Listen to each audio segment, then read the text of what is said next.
Mirëmëngjes nderuar miq, aku jemi sërish së bashku në një tjetër javë, në një tjetër ditë, një tjetër takim me Dita Jonë. Shpresoj që vërtet të ndiheni mirë në këtë fillim jave, një pjesë e mirë nga ju mbas se janë pushim, kështu që një arsye më shumë për ta ndjekur. Prandaj ju them mirëmëngjes nga unë Aulona Minga.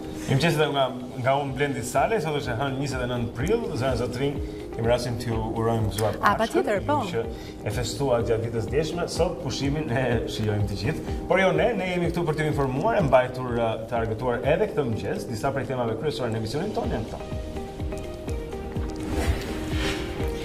Sot në program do të realizojmë një lidhje direkte me Bregdetin e Jugut, ku do të takojmë kolegen tonë Luila Myftari. Luila ka ndjekur për gjatë fundjavës South Outdoor Festival, festivalin e aventurës në Jug. Ndaj ne do të shkojmë sot në Borsh, ku fundjava ka qenë me të vërtetë shumë interesante. Me producentën tonë të politikës këtu në Adysenet, Merita Haklek, do të bisedojmë sot mbi ngjarjet dhe lëvizjet që do të lënë shenja në politikën shqiptare të javë që po nis sot. Do të diskutojmë me Meritën mbi disa prej çështjeve kryesore të krizës politike, ndërsa zgjedhjet endore të qershorit afrohen me shpejtësi. Premiera e dramës Ëngjët e Amerikës pati premierën këtë fundjavë në Teatri Kombëtar. Drama nga amerikani Tony Kushner cilësohet si njëra ndër veprat më të arira dhe vjen tek publiku shqiptar në regjin Arben Kumbaros dhe lojën e Genti Deçkës, Luiza Xhuvanit, Elidon Finos e tjerë. Njëri ndër protagonistët, aktori Genti Deçka, do të jetë me ne në studio mbas pak. Kjo do të jetë një shfaqje e dashur Alona që ka për të shkaktuar debat, kjo për të parë, shfaqje shumë mirë e realizuar. Me të drejtë me një temë shumë të fortë dhe kudo që ka shkuar ka provokuar dhe nuk ka se ndodhi ndryshe edhe këtu tani. Po Genti do jetë ishte spektakolare në brëm. Po ta kemi pak po ndoqja. Duhet të them që publiku i tërë ishte i përpir në kjo shfaqje. Pashë zotin Kumbaron atë shpresoj që e ka shijuar këtë sukses. Mirë. Sa i rëndësishëm është besimi fetar në jetën tënde? Është pyetja që kemi sot për ju, po e nis me ty. Me jetën time. Po, me jetën tënde. Po patjetër. Okej, nuk është se jam në një fetare e madhe, absolutisht, nuk është se jam nuk është se i ndjek rritet fetare me gjitha apo gjithçka tjetër që dikush që beson i ndjek, por e di çfarë kam zbuluar të kohët e fundit që më pëlqen, unë jam ortodokse nga paktën si trashëgimi familjare dhe më pëlqen që të shkoj në kish, por të shkoj në kish kur s'ka njerëz. Kur s'ka njerëz, bravo. Atëherë kur më vjen mua të shkoj, jo sepse është një festë e caktuar apo se kam nesh. Ti nuk shkon për yoga, shpresoj. Por që gjithsesi më pëlqen, nuk e di, kam vendosur një lloj marrëdhënie, do të quhet besim apo jo, kjo është për të diskutuar, por që në ato momente kur dua të jem vetë me veten time, mbase me mendje them, mbase dikush më dëgjon dhe më kupton. Kjo është marrëdhënia që kam unë, nuk e di. E ke pra një marrëdhënie? Një marrëdhënie kretine. Gjithashtu unë mund ta shoh vetëm një njerëz që beson. Kështu që beson që asu nuk jam kështu i ritualeve dhe i orareve fikse e tjerë, po kam një siguri që diçka kaq është më e madhe se sa ne dhe që e shikon këtë gjë, një energji, një forcë, nuk e di se si mund ta përcaktosh, por që është aty. Dhe mendoj që kaq është bob ndonjëherë, se po mundohesh ta deshifrosh se si është ta vizatosh Zotin kështu me stilolaps, mendoj që do gabosh. Vërtet, marrëdhënia me Zotin është gjithmonë shumë personale. Prandaj ju pyesim për këtë, duke qenë se marrim shkak ishin dhe Pashkët dje, kanë qenë dy fundjava rreshtme me festimin e Pashkëve, qoftë katolike dhe ortodokse. Dje. Vërtet është, kemi shkëmbyer vesë me njëri tjetrin, por gjithsesi, duam të dim pra, sa i rëndësishëm është besimi fetar në jetën tuaj. Dikon në të përditshmën tuaj, në veprimet e jetës tuaj, kemi marrë përgjigje, janë interesante, dikush beson, dikush jo. Gjithsecili ka atë opsionin e tij që duhet marrë në konsiderat. Është interesante gjithashtu që mendoj dhe po e them këtu me që rasti, po ka njerëz për shembull vjerë dje në rrjetet sociale ku dikush uron e dikush tjetër e kundërshton me faktin se ai nuk beson dhe me që ai nuk beson urimet janë të kota. Edhe kjo është krejt e pasjellshme. Nëse ti nuk beson, dakor, po nuk ka nevojë që njerëzit festojnë atë gjën e vet dhe besojnë në besimin e tyre, ti ndryshe thua, unë nuk besoj tek ajo që beson ju sepse është thjesht e pasjellshme dhe idiote në një farë formë. Po, megjithatë urimet janë në të tilla raste, siç janë gjithmonë në çdo festë fetare në Shqipëri dhe është gjë e bukur kjo. Faktën ne cilësohemi për shumicën ndërmuese të njerëzve. Vërtet.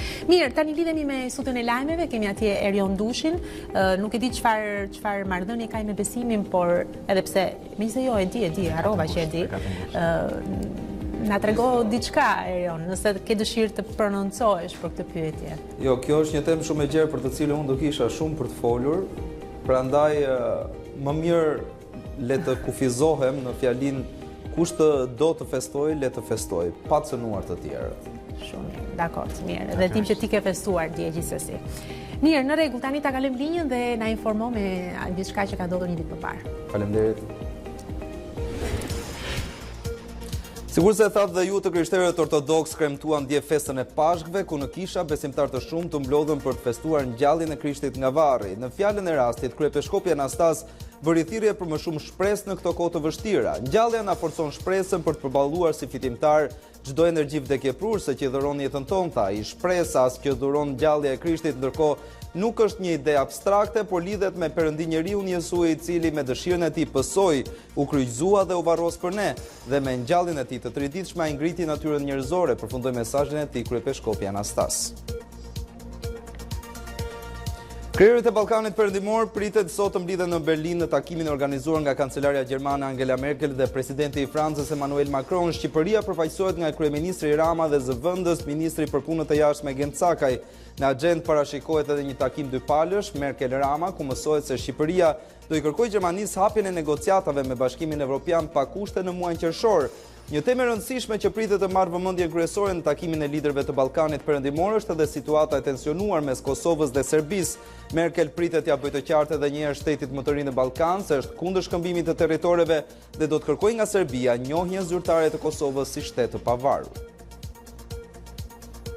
Në 6 mujorin e vrasjes së Konstantinos Kacifas, familjarët e tij ende nuk e kanë arsye pse u vraj biri. I pyetur nga 2 CNN në lidhje me ngjarjen, Jani Kacifas, jati i Konstantinit, u shpreh se biri ishte provokuar nga një polic para se të ngjitej në mal dhe të përshfaqe filloi të gjuante me armë. Ai tha se po presi përgjigjen zyrtare mbi ngjarjen në mënyrë që të marrin hapat e radhës për sa i ndodhi djalit të tyre.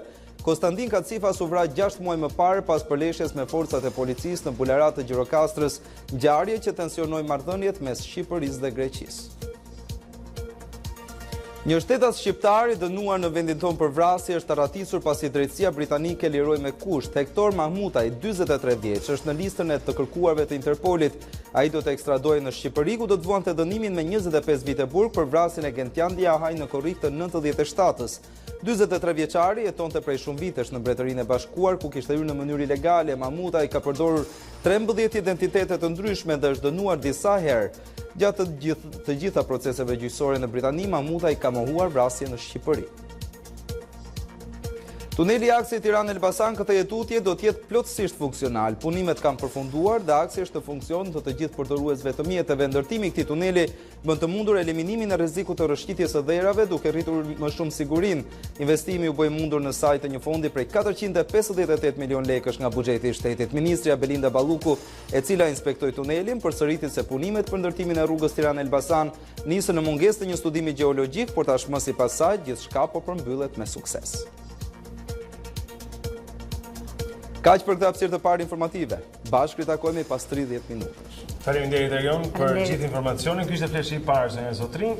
Ne tani do të shkojmë për të parë se si do të jetë moti sot në territorin shqiptar. Do të jemi bashkë me Tanja Porja këtu në studio për parë më shumë mbi ishte spektakolar dje, me të drejtën pash njerëz që lahen në det, ndër të cilët edhe kolegët tanë, këtu disa prej kolegëve tanë. Kishte patur mundësi të lëvizte në jugë vërtet edhe një ndjesi e bukur, duket sikur zyrtarisht. Shohim se do të zgjas. Stina e bukur ka ardhur apo jo Tanja? Jo, Stina e bukur ka ardhur në fakt, por sa herë kemi këto ndërhyrjet e vranësirave dhe rrebeshjet të përkohshme, sigurisht që kemi një ftohje të motit, megjithatë do të thonë, moti përmirësoi shumë shpejt edhe temperatura arinat nuk kanë më atë që të bien me 6-7 gradë dhe pastaj të mos ngrihen më, pra të dielën e pam fare mirë që është tuna që krejt ndryshe, ndërkohë të dielën kolegët tanë që kanë larë. Do të vazhdoj kjo situatë kaq e bukur? Jo, në fakt kjo javë ose më saktë ditë që para një muaji të maj është shumë i paqëndrueshëm. Megjithatë për ditën e sotme, moti paraqitet me kthjellime dhe vranësia të shpeshta, më të dëndra vranësia do të jenë në zonat veriore dhe veri perëndim, ku presim her pas here shira afat shkurtër, ndërkohë vonë mbrëmje do të kemi shpeshtim të vranësirave edhe në pjesën tjetër të territorit, duke bërë që të kemi shira në veri dhe pjesërisht në qendër dhe shumë më pak në zonat jugore. Dita e nesërme sjell shira thuajse në të gjithë territorin shqiptar. Përsa i përket temperaturave, ato sot qëndrojnë thuajse konstante si në mëngjes dhe në mesditë, duke luhatur vlerat minimale dhe maksimale nga 6-7 vlera më ulët në mëngjesin e sotëm, vlera këto të çënuara në zonat lindore, deri në 24 apo 25 gradë Celsius.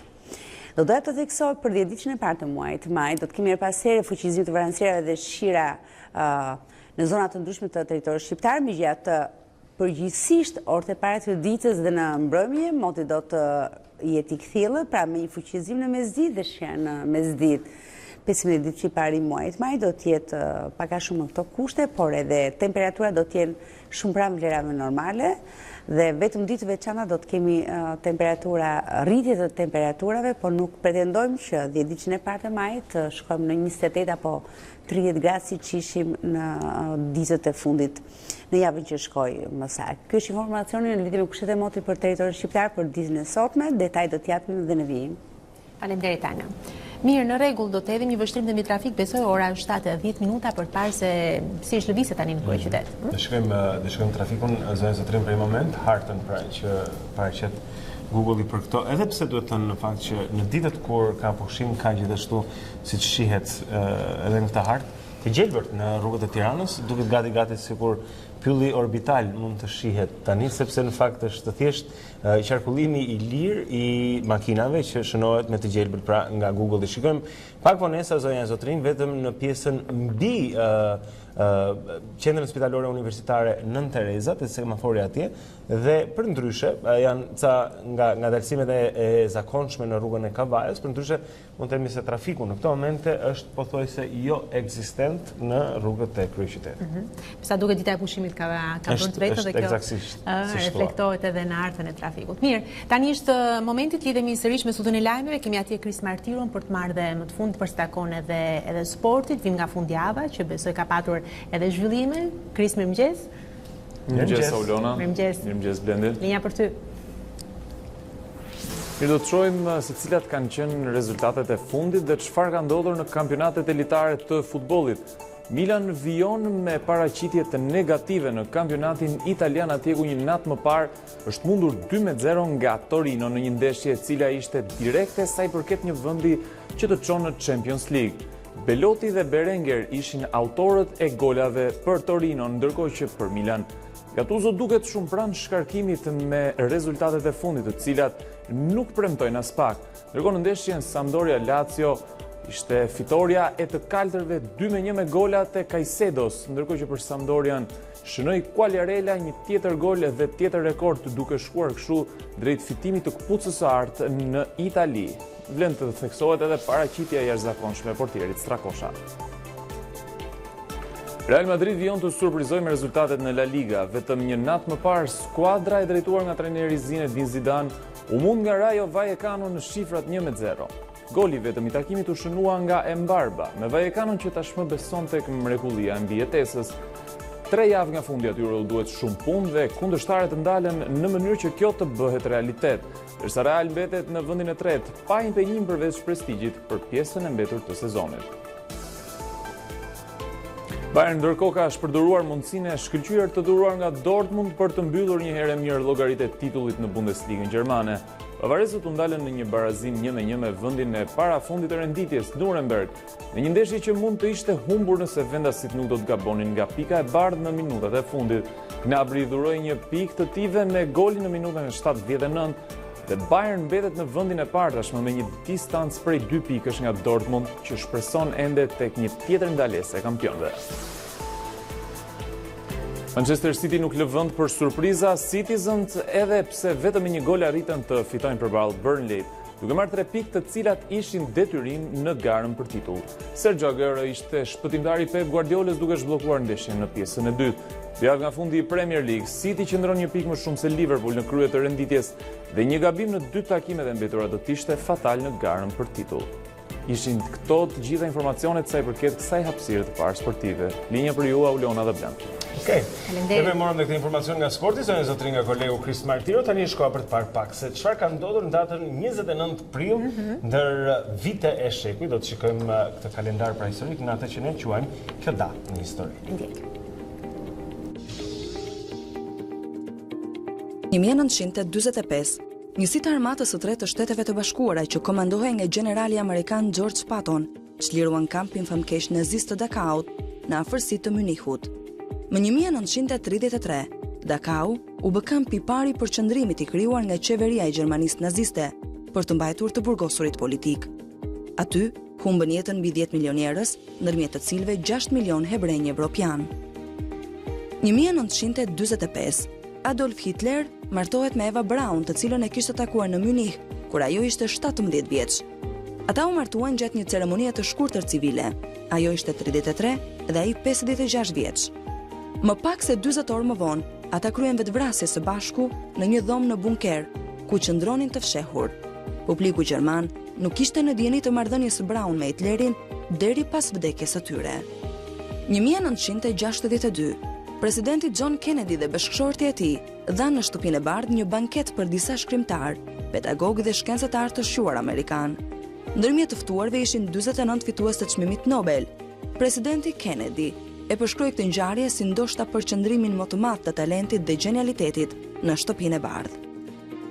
1967, Muhammad Ali refuzon thirrjen për shërbim ushtarak dhe për këtë rast i hiqet titulli i kampionit. 1980, ndahet nga jeta në Los Angeles Alfred Hitchcock, regjisor dhe producent filmash, si dhe shkrimtari i librave me temë kriminalistike dhe horror. 1957, lindi në Londër aktori Daniel Day-Lewis. Ai është i njohur si një nga aktorët më selektiv në industrinë e filmit. Prej vitit 98 dhe deri më sot, Lewis ka luajtur në vetëm 5 filma dhe ka fituar shumë çmime. Vlen të përmenden 3 Oscar në filmat My Left Foot, There Will Be Blood dhe presidenti amerikan Abraham Lincoln në filmin Lincoln në 2012. 1958, lindi në Kaliforni aktore amerikane Michelle Pfeiffer. Ajo filloi karrierën e saj të aktrimit në vitin 78 me rolin e saj të parë në filmin muzikor Grease 2 në vitin 1982. Por vëmendjen e publikut e mori në vitin 83 me rolin në filmin e saj Scarface. 1970 lindi Uma Thurman, fillimisht modele dhe më pas aktore nga Shtetet e Bashkuara. Ishte kandidate për çmimin Golden Globe në vitin 2004 në kategorinë protagonistja më e mirë në një rol dramatik, ku Thurman u kandidua në filmin Kill Bill.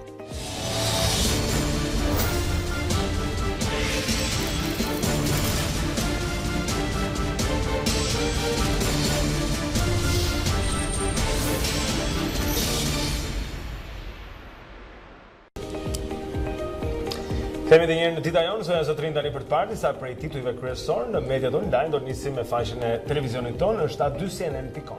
Po e shikojmë dhe faqen tonë kryesore, ku në qendër të vëmendjes është samiti Berlinit, pritet takimi kok më kok Rama-Merkel. Liderët e Ballkanit Perëndimor do të jenë këtë thënë pranë pjesës së samitit në Berlin me ftesë të kancelares Merkel dhe presidentit Macron. Në fokus të diskutimeve do të jetë ardhmja e përbashkët europiane. Kryeministri Rama pritet të ketë një takim kok më kok me kancelaren gjermane Angela Merkel dhe a2cnn ka drejt Berlinit për të përcjell me lidhje të drejt për drejt punimet e samitit, ku gazetarja Marcela Carapancho ka informuar dhe do të vazhdojë të informojë dhe gjatë ditës së sotme në edicionet tona të lajmeve. Por në ndër të tjera në faqen tonë mund të ndiqni. CIA poston foton e parë zyrtare në Instagram dhe është një rebus.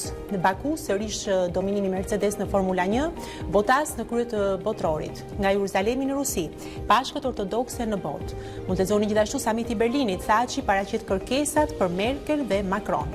Por ndër të tjera mund të lexoni shkëmbim zjarri në qendër të Laçit ka 2 viktima.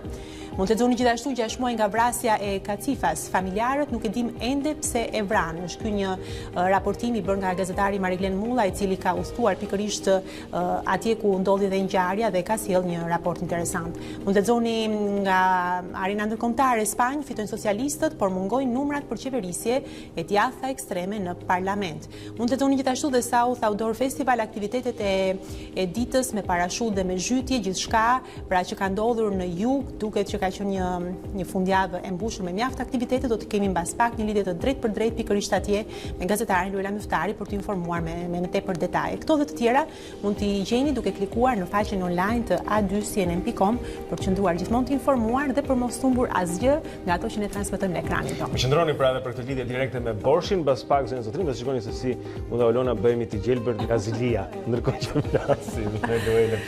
Eci më tej. Atëherë, përplasja me armë zjarri në Laç është titulli i parë që lexojmë tek Panorama. Sot në mëngjes humbin jetën në spital 2 kushërinjt Emrat e tyre bëhen të ditur brenda në faqet e Panoramës, pra ka qenë një përplasje në laç pra me armë, ku policia ka dhënë edhe detajet nga ngjarja që ka ndodhur pranë një lokali.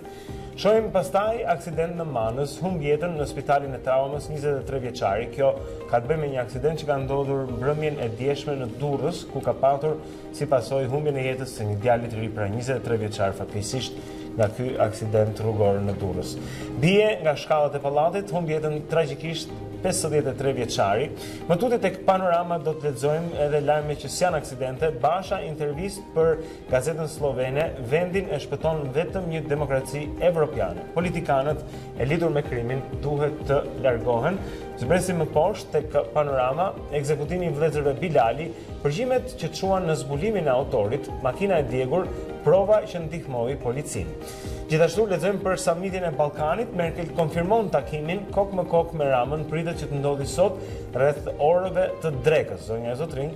Gjithashtu grabitja në Rinas, hetuesit në kërkim të parave zbarkojnë në banesën e kosovarit. Është pra personi nga Kosova që ka qenë pjesë e kësaj grabitjeje, apo dyshohet jetë Ragip Hajdini, i cili konsiderohet nga hetuesit edhe si njëri prej organizatorëve. E fundit që lexojmë tek Panorama, pjesë e një organizate kriminale. Arrestohet një 58 vjeçar në Tiranë, antar i rrjetit të kokainës Holland, Itali. Kjo është e fundit nga kjo gazetë, do të shkojmë më tej. Eci më tej dhe shikojmë një titër faqe online përpara titullit kryesor. Tani më jemi me gazetën shqiptare dhe titulli i saj më të rëndësishëm, vrasja e vëllezërve Bilali, si u zbulua autori i fisit Liçi. Eci më tej për të parë të tjera shkrime, grup kriminal në Napoli arrestohet në Tiranë 58 vjeçari. Mund të lexoni gjithashtu dhe të tjera lajme. Rama batuta me kinezën Elbasan. E kupton vjerën? Pra, me sa duket janë batutat që janë shkëmbyer, Kujtim Gjuzi prezanton kandidatin për Bashkinë e Krujës, por ja gafat në shkrim. Mund të lexoni gjithashtu Bumçi do groposim Ramën me çdo mjet. Ecim më tej e përsërit për herë të dytë, gruaja mbyt foshin e porsalindur në Prizren. Një lajm i tmerrshëm ky. Mund të lexoni gjithashtu grabitja në Rinas për ajo kush i tradhtoi autorët. Mund të lexoni maturantët dalin datat e provimeve të vjeshtës. Vrasje si në përfilma, kush ishin bandat famkeqe që gjunjëzuan Shqipërinë. Aksioni madh, arrestohet skifteri i 8 që bënte nami në Belgjik. Ashtu në Fier, po planifikonin ngjarje kriminale, si u arrestuan 2 të rinjt me silenciator. Këto dhe të tjera mund t'i gjeni në faqen online të së përditshme së gazetës shqiptare. Okej. Po t'isha unë një skifter, do të ankoresha, se ne si zoq nuk merremi me lidhje banesësh. Nuk e di pse është lidhur këto me atë shpejt. Tani më. Apo graviçar. Graviçar fix. Tani do të shkojmë tek shqiptarja.com, se zotrin do të shikojmë disa prej titujve kryesorë atje. Bëhet pra në qendër të kësaj gazete është ngjarja me sa duket e ndodhur mbrëmjen e djeshme në Lanç, përplasja me armë zjarri në këtë qytet dhe 2 persona të cilët fatkeqësisht kanë humbur jetën në këtë betejë, po e quaj. 2 persona pra kanë humbur jetën në një përplasje me armë zjarri të ndodhur mbrëmjen e djeshme në qytetin e Lançit. Viktimat janë Mikel Jushi, 35 vjeçar, dhe Jani Jushi, 30 vjeçar, kushërinj me njëri tjetrin. Ata janë dërguar në spital privat në kryeqytet, por nuk kanë mundur që të mbijetojnë plagëve që kanë marrë mbrëm, fatkeqësisht, pra dhe kanë humbur jetën. Lexojmë më tutje tek shqiptarja.com, Bolino, pyetjes së PD dhe LSI-s ende nuk i kanë dhënë pyetjes që PD dhe LSI ende nuk i kanë dhënë përgjigje, pra është botuesi i shqiptarja.com që flet për politik në median e tij. Shikojmë më tutje. Ja se si duket tuneli panoramik në aksin Tiranë-Elbasan-Balluku. Rruga përfundon në fund të majit. Më tutje lexojmë moti sjell surpriza, ja si do të luhaten temperaturat e javës së parë të majit, ka informacione mbi motin pra tek shqiptarja.com. Gjithashtu lexojmë Basha për gazetën slovene, Shqipërinë e shpëton vetëm demokracia si e vendeve evropiane, është çfarë ka deklaruar zoti Basha. Më tutje lexojmë Krishti u ngjall, ortodoksët kremtojnë pashkët, s'ka paqe politika, Meta thot reflektoni. Lexojmë tutje, aksident tek Akulloria, 23 vjeçari ndërron jetë në spitalin e traumës dhe gjithashtu publikohet agenda e samitit Berlinit, takim kok më kok midis Ramës dhe Merkelit. Mirë, eci më tej për të parë një tjetër të përditshme dhe titujt kryesor të saj, do të shkojmë tani tek Java News dhe të shikojmë çfarë ka në qendër të vëmendjes, pra në faqen e saj të parë. Atentati në Laç, dalin emrat dhe fotot e 2 të rinjve të vrarë. Grabitja në aeroportin e Rinasit, daja nga Kosova hesht para grupit hetimor. Rama dhe Zajev të hënë në Berlin, takim me kancelaren Merkel. Mund të lexoni gjithashtu të ardhurat jashtë skenarit të kontratës, Rinasi fitoi 20 milion euro në vitin 2018. Autostrada Tirana-Elbasan, Balluku, përfundon plotësisht në fund të majit. Operacioni Picasso, policia shqiptare i vë prangat Laçianit të shumë kërkuar nga Belgjika. Britania e Madhe vras si shqiptar zhduket pasi u la në liri me kusht, anglezët të alarmuar. Mund të lexoni gjithashtu dhe opinionet në Java News me robaze 97 e re PD-s nuk ka lidhje me 97-ën e Shqipërisë. Mund të lexoni gjithashtu demokracia turke fitoi të zgjedhjet lokale. Mund të lexoni një opinion nga Altin Ketro, qershor 19 e megjithatë zgjedhjet do të bëhen. Pra qershor 2019 e megjithatë zgjedhjet do të bëhen. Në Java News mund të lexoni gjithashtu dhe nga Baton Haxhiu, fundi i keq i Sali Berishës, këto dhe të tjera, pra gjithçka që pasqyrohet në faqen e parë online të Java News në këtë moment. Eci më tej. Më tuti do të shikojmë edhe titull kryesor që vinë tani nga Reporter.al, zonë zotrin, në qendër të kësaj faqe. Qeveria injoron kritikat dhe firmos koncesionin e 4 në shëndetësi. 2 vjet pas mbajtjes në zyrtar, Këshilli i Ministrave miratoi kontratën koncesionare për shërbimin laboratorik të analizave mjekësore, pavarësisht dyshimeve të IFC-s për njërën prej kompanive fituese dhe këmbanave të alarmit nga autoriteti i konkurencës. Pra në qendër është kjo histori dhe këto janë disa nga temat cilat nuk trajtohen në politikën e ditës në Shqipëri ndërkohë që ndodhin. KPA rrëzon denoncime ndaj Alma Bratit, lexojmë më tutje, kandidati për kushtetuesen Recep Bekteshi kalon me sukses vetingun. Sketa e pasurisë së deklaruar Elidana Kasa, drejtuese e prokurorisë në PUK. Gjithashtu mund të lexojmë nga rajoni tek Reporter.al, rivaliteti global në Ballkan mund ta shpërbëj rajonin. Kjo është njëra ndër të fundit që ofrohet pra në këtë seksion tek Reporter.al. Shkojmë më tej. Po eci më tej për të parë një tjetër të përditshme dhe do të jemi tani tek monitor, tek analizat ekonomike dhe ato të biznesit.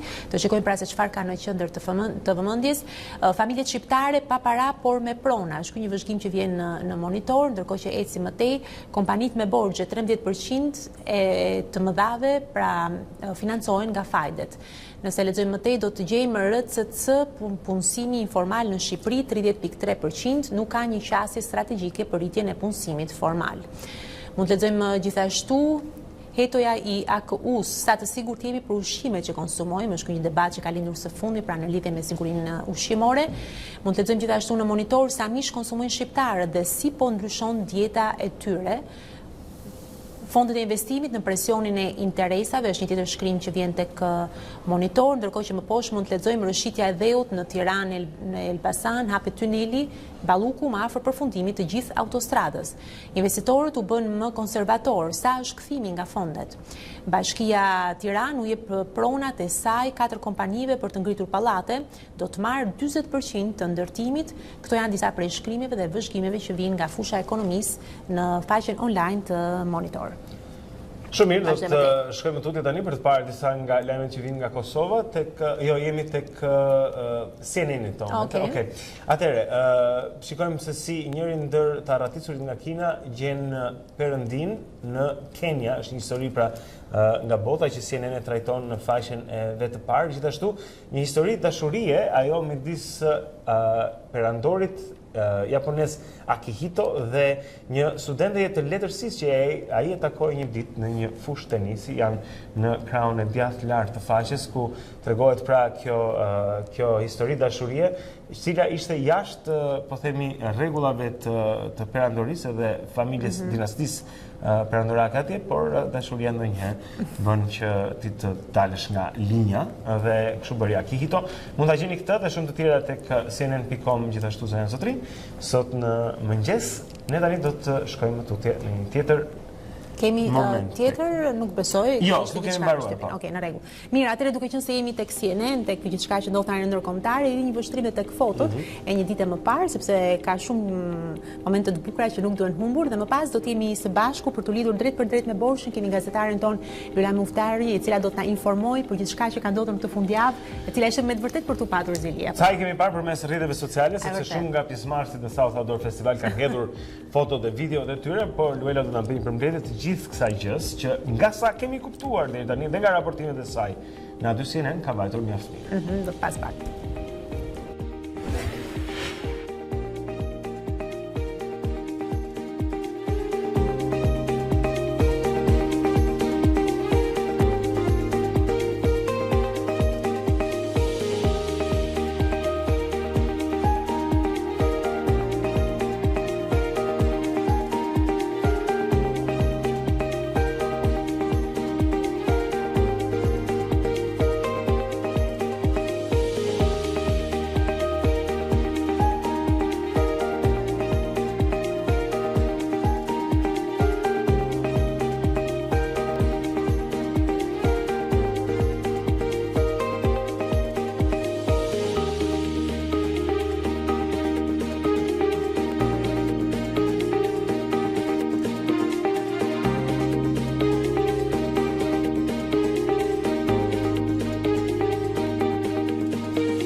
Mirë, ku jemi sërish së bashku, jemi drejt për drejt në A2 CNN, ora 7:34 minuta, jemi në Dita Jonë dhe siç bëjmë gjithmonë në emisionin tonë, duam t'ju informojmë dhe t'ju sjellim gjithçka që ndodh, qoftë në fundjavë apo në aktivitetet e përditshme, dhe nëse do të flasim për fundjavën që sapo mbyllëm, ishte ajo që ishte mjaft e rëndësishme, sepse ishte aktiviteti South Outdoor Albania, e cila këtë radhë aktiviteti u zhvillua në Borshë apo jo. Po. Ne kemi dy vajza në fakt të dërguara në misionin, njëra është në Berlin. E vërtet. Kam përshtypjen se do të raportoj Marcela, po Karapanço. Dhe Luela, e cila ka qenë në Borshë për të dy me bërë me qëra fjera. Dhe kemi tani një lidhje direkte jako është edhe Luela, e cila e ka kaluar fundjavën pra në mes të gjithë këtij aktiviteti.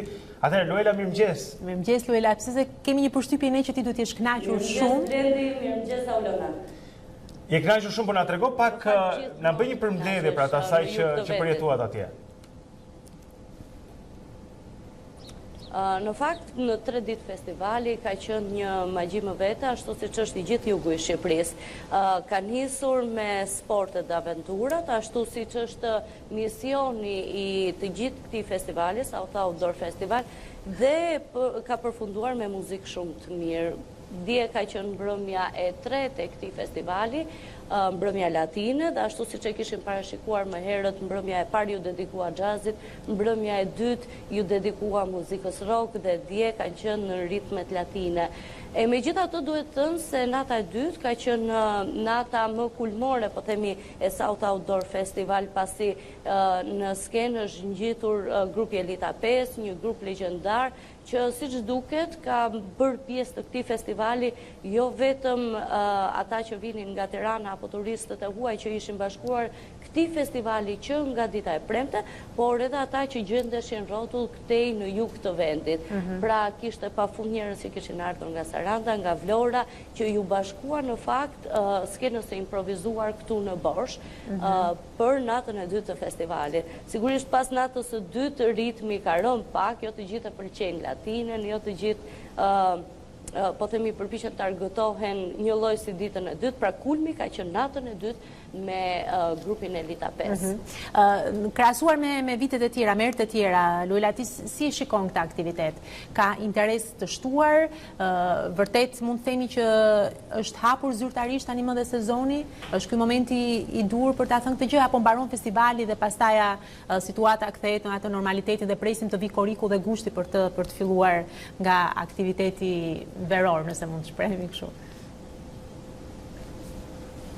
Aulona, në fakt, po themi në krahasim me edicionin e parë të South Outdoor Festival që është mbajtur në Pilur, pjesëmarrja, po themi dhe organizimi ka qenë shumë herë më i mirë dhe shumë herë më i madh, edhe në numër të njerëzve, edhe në numër të stafit, edhe në numër të vizitorëve, po themi. Nëse në Pilur ky festival ishte vetëm 2 ditë, një fundjavë, sot kemi një edicion të tretë i cili mbahet 4 ditë e detyrimisht vizitohet nga më shumë njerëz, që do të thotë që e shijojnë më shumë magjinë e jugut dhe ka më shumë aktivitete si sportive, por po ashtu edhe artistike. Ajo që kam vënë re në këtë edicion të tretë është shtimi i numrit të fëmijëve që në fakt kanë shijuar edhe pjesën e mbrëmjes përtej pjesës së ditës apo të gatimeve, e pikturave, këndit të tyre të lojrave. Por duhet thënë që fshatra si Borshi ende nuk janë gati për të mirëpritur shumë njerëz. Këtë javë kanë qenë shumë turistë dhe janë detyruar në fakt që të flenë shumë prej të rinjve në çadrat e vendosura në fushat dhe ullishtet pranë Borshit, në mënyrë që akomodimi të ishte më i thjeshtë për gjithë ata që donin të avionin festën deri në orët e vona të mbrëmjes e që nuk mund të udhtonin sërish me makina. Kështu që ka pasur edhe nga ata që kanë akomoduar në dhomat e tyre miq të cilët i kishin ardhur nga Tirana apo nga vendet ku kanë jetuar bashkë. Ka pasur edhe një lloj komunikimi apo mikpritje edhe përmes turistëve duke bashkëjetuar, si thua, në disa ditë të veçanta. Mendoj që Borshi nuk është ende gati. Po. Shumë e bukur.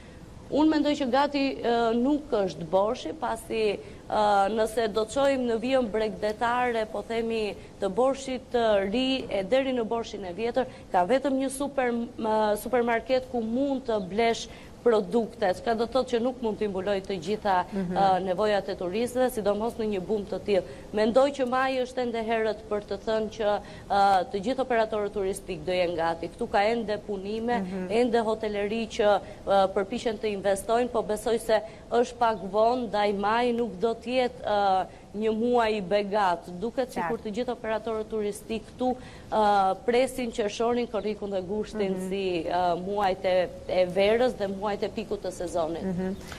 Shumë mirë. Luela, nëse mund të më thuash nga ana e organizatorëve, kanë mbetur ata të kënaqur me punën e këtij viti? Mbaj mend, unë isha vjet në të gjitha ditët e festivalit, vjet ishte i dyti pra që u bën në Vuno, pra ti përmendë Pilurin që ishte edicioni i parë. Vunoj, edhe ndihe rritja nga edicioni i parë dhe Borshi. Jam dakord me atë që thua ti se Borshi është ende pak po them më pak parash edhe në Borsh. Më pak infrastrukturë turistike është ndërtuar në Borsh.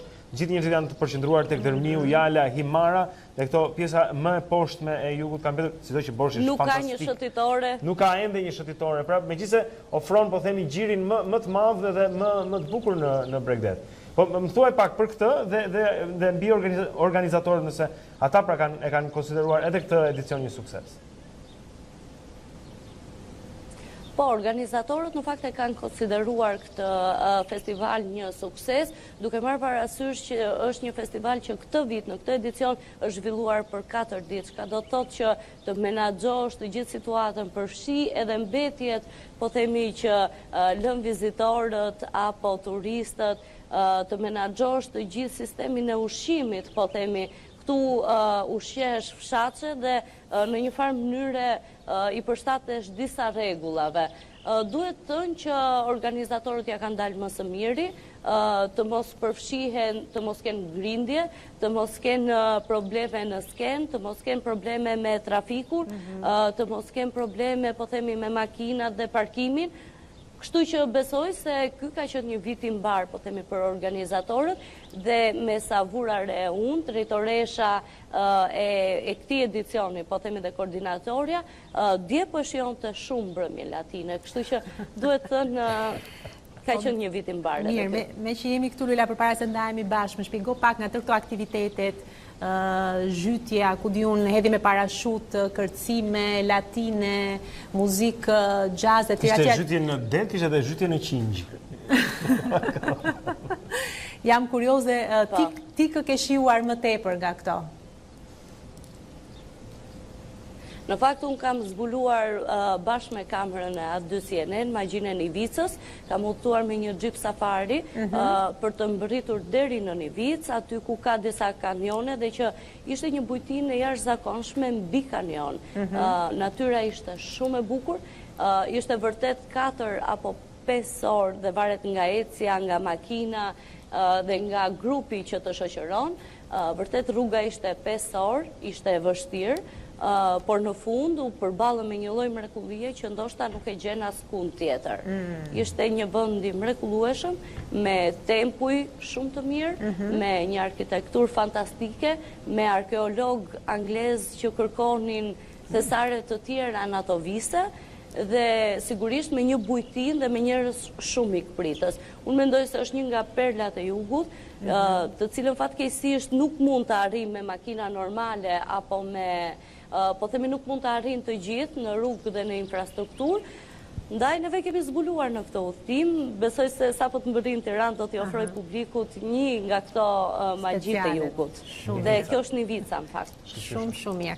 Mirë, Lula, ne vërtet të falenderojmë për gjithë punën që ke bërë gjatë asaj fundjavë, natyrisht bashkë me operatorin Eral Kuçuku, i cili ka qëndruar pranë teje dhe na ka sjellë pamje vërtet shumë interesante. Vela Mistari, zonja Zotrin, që vetëm sa duket sigur është para kryeministrisë për shkak të atyre kërpullave, po që na flet tani nga borshi. Mirë, do të lidhemi tani me redaksionin e lajmeve këtu në A2CNN, takojmë edhe një herë atje kolegun Erion Dushi për fleshën e dytë informativ. Erion, linja për ty. Faleminderit. Të krishterët ortodoks kremtuan dje festën e Pashkëve, ku në kisha besimtar të shumë të mblodhën për të festuar ngjalljen e Krishtit nga varri. Në fjalën e rastit, gjatë meshës së mesnatës këtu në kryeqytet, kryepiskopi Anastas bëri thirrje për më shumë shpresë në këto kohë të vështira. Ngjallja na forcon shpresën për të përballuar si fitimtar çdo energji vdekjeprurse që i dhuron jetën tonë, tha ai. Shpresa që dhuron ngjallja e Krishtit ndërkohë nuk është një ide abstrakte, por lidhet me Perëndin njeriu njerëzui, i cili me dëshirën e tij pësoi, u kryqëzua dhe u varros për ne, dhe me ngjalljen e tij të triditshme ai ngriti natyrën njerëzore, përfundoi mesazhin e tij kryepiskopi Anastas. Krerët e Ballkanit Perëndimor pritet sot të mblidhen në Berlin në takimin organizuar nga kancelarja gjermane Angela Merkel dhe presidenti i Francës Emmanuel Macron. Shqipëria përfaqësohet nga kryeministri Rama dhe zëvendës ministri për punët e jashtme Gent Sakaj. Në agjendë parashikohet edhe një takim dypalësh Merkel-Rama, ku mësohet se Shqipëria do i kërkojë Gjermanisë hapjen e negociatave me Bashkimin Evropian pa kushte në muajin qershor. Një temë e rëndësishme që pritet të marrë vëmendje në takimin e liderëve të Ballkanit Perëndimor është edhe situata e tensionuar mes Kosovës dhe Serbisë. Në 6 mujorin e vrasjes së Konstantinos Kacifas, familjarët e tij ende nuk e kanë arsye pse u vrau biri. I pyetur nga A2CNN në lidhje me ngjarjen, Jani Kacifas, i ati i Konstantinit, u shpreh se i biri ishte provokuar nga një polic para se të ngjitej në mal dhe për shfaqje filloi të gjuajë me armë. Ai tha se po presin përgjigjen zyrtare mbi ngjarjen në mënyrë që të marrin hapat e radhës për sa ndodhi me djalin e tyre. Konstantin Kacifas u vra 6 muaj më parë pas përleshjes me forcat e policisë në bulerat të Gjirokastrës, një ngjarje kjo që tensionoi marrëdhëniet mes Shqipërisë dhe Greqisë.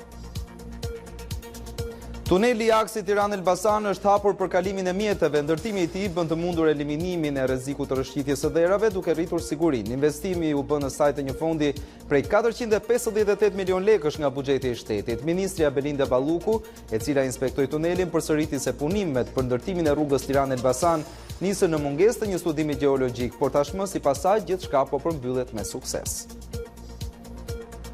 Një shtetas shqiptar i dënuar në vendin tonë për vrasje është arratisur pasi drejtësia britanike liroi me kusht Hektor Mahmutaj, 43 vjeç, do të ekstradohej në Shqipëri, ku do të vuante dënimin me 25 vite burg për vrasjen e Gentian Jahaj në korrik të vitit 97. Gjatë të gjitha proceseve gjyqësore në Britani, Mahmutaj ka mohuar vrasjen në vendin tonë. Kaq për këtë hapësirë të dytë informative. Faleminderit për vëmendje dhe mirupafshim. Faleminderit Erion, ndërkohë vazhdojmë më tej me informacionet tona. Jemi në një tjetër moment për të marrë një tjetër informacion lidhe me motin, pak më parë se si ishte në Shqipëri, tani shikojmë pak se si funksionon në rajon, se do të jetë e njëjta situatë ashtu si edhe në vendin tonë. Tanja na informon. Në fakt në Europë situata është më pak a shumë e ngjashme me territorin shqiptar, pasi vetëm një pjesë e vogël e Europës do të jetë në vrasje edhe me Shqira, pikërisht në këtë zonën e mesdheu qendror, pjesa më e madhe e qendrës dhe shumë më pak verilindia e Europës do të jetë me vranësira dhe me rreshje kryesisht Shqira. Në zonat e izoluara ka sërish dëbore edhe për ditën e sotme. Pashtu, si që shihet, Ballkani perëndimor do të ketë vranësira dhe shira të përkohshëm. Këto kryesisht janë të fokusuar në perëndim dhe në veri të Ballkanit dhe më pak në zonat jugore, duke prekur edhe veriun dhe pjesërisht zonat qendrore të territorit shqiptar, sot, por edhe gjatë ditës së nesërme, ndërsa temperaturat mbeten konstante në fakt në pjesën më të madhe të Europës, por jashtim bën zonat qendrore, një pjesë e veri perëndimit dhe zonat qendrore, ku temperaturat vijojnë të jenë të ulëta, shumë të ulëta se sa vlera tipike të stinës pranverës. Ndryshe paraqitet situata në zonat në ekstremin verior, por edhe në verilindje të Europës, ku temperaturat janë më të larta se sa në zonat qendrore, edhe në mesdheun qendror. Vlerat më të larta prit të shënojnë në jug të Gadishullit Iberik, por edhe në ekstremi jug lindor të kontinentit evropian. Ky është informacioni i motit për kontinentin, por edhe për rajonin e Ballkanit për ditën e sotme. Faleminderit Tanja.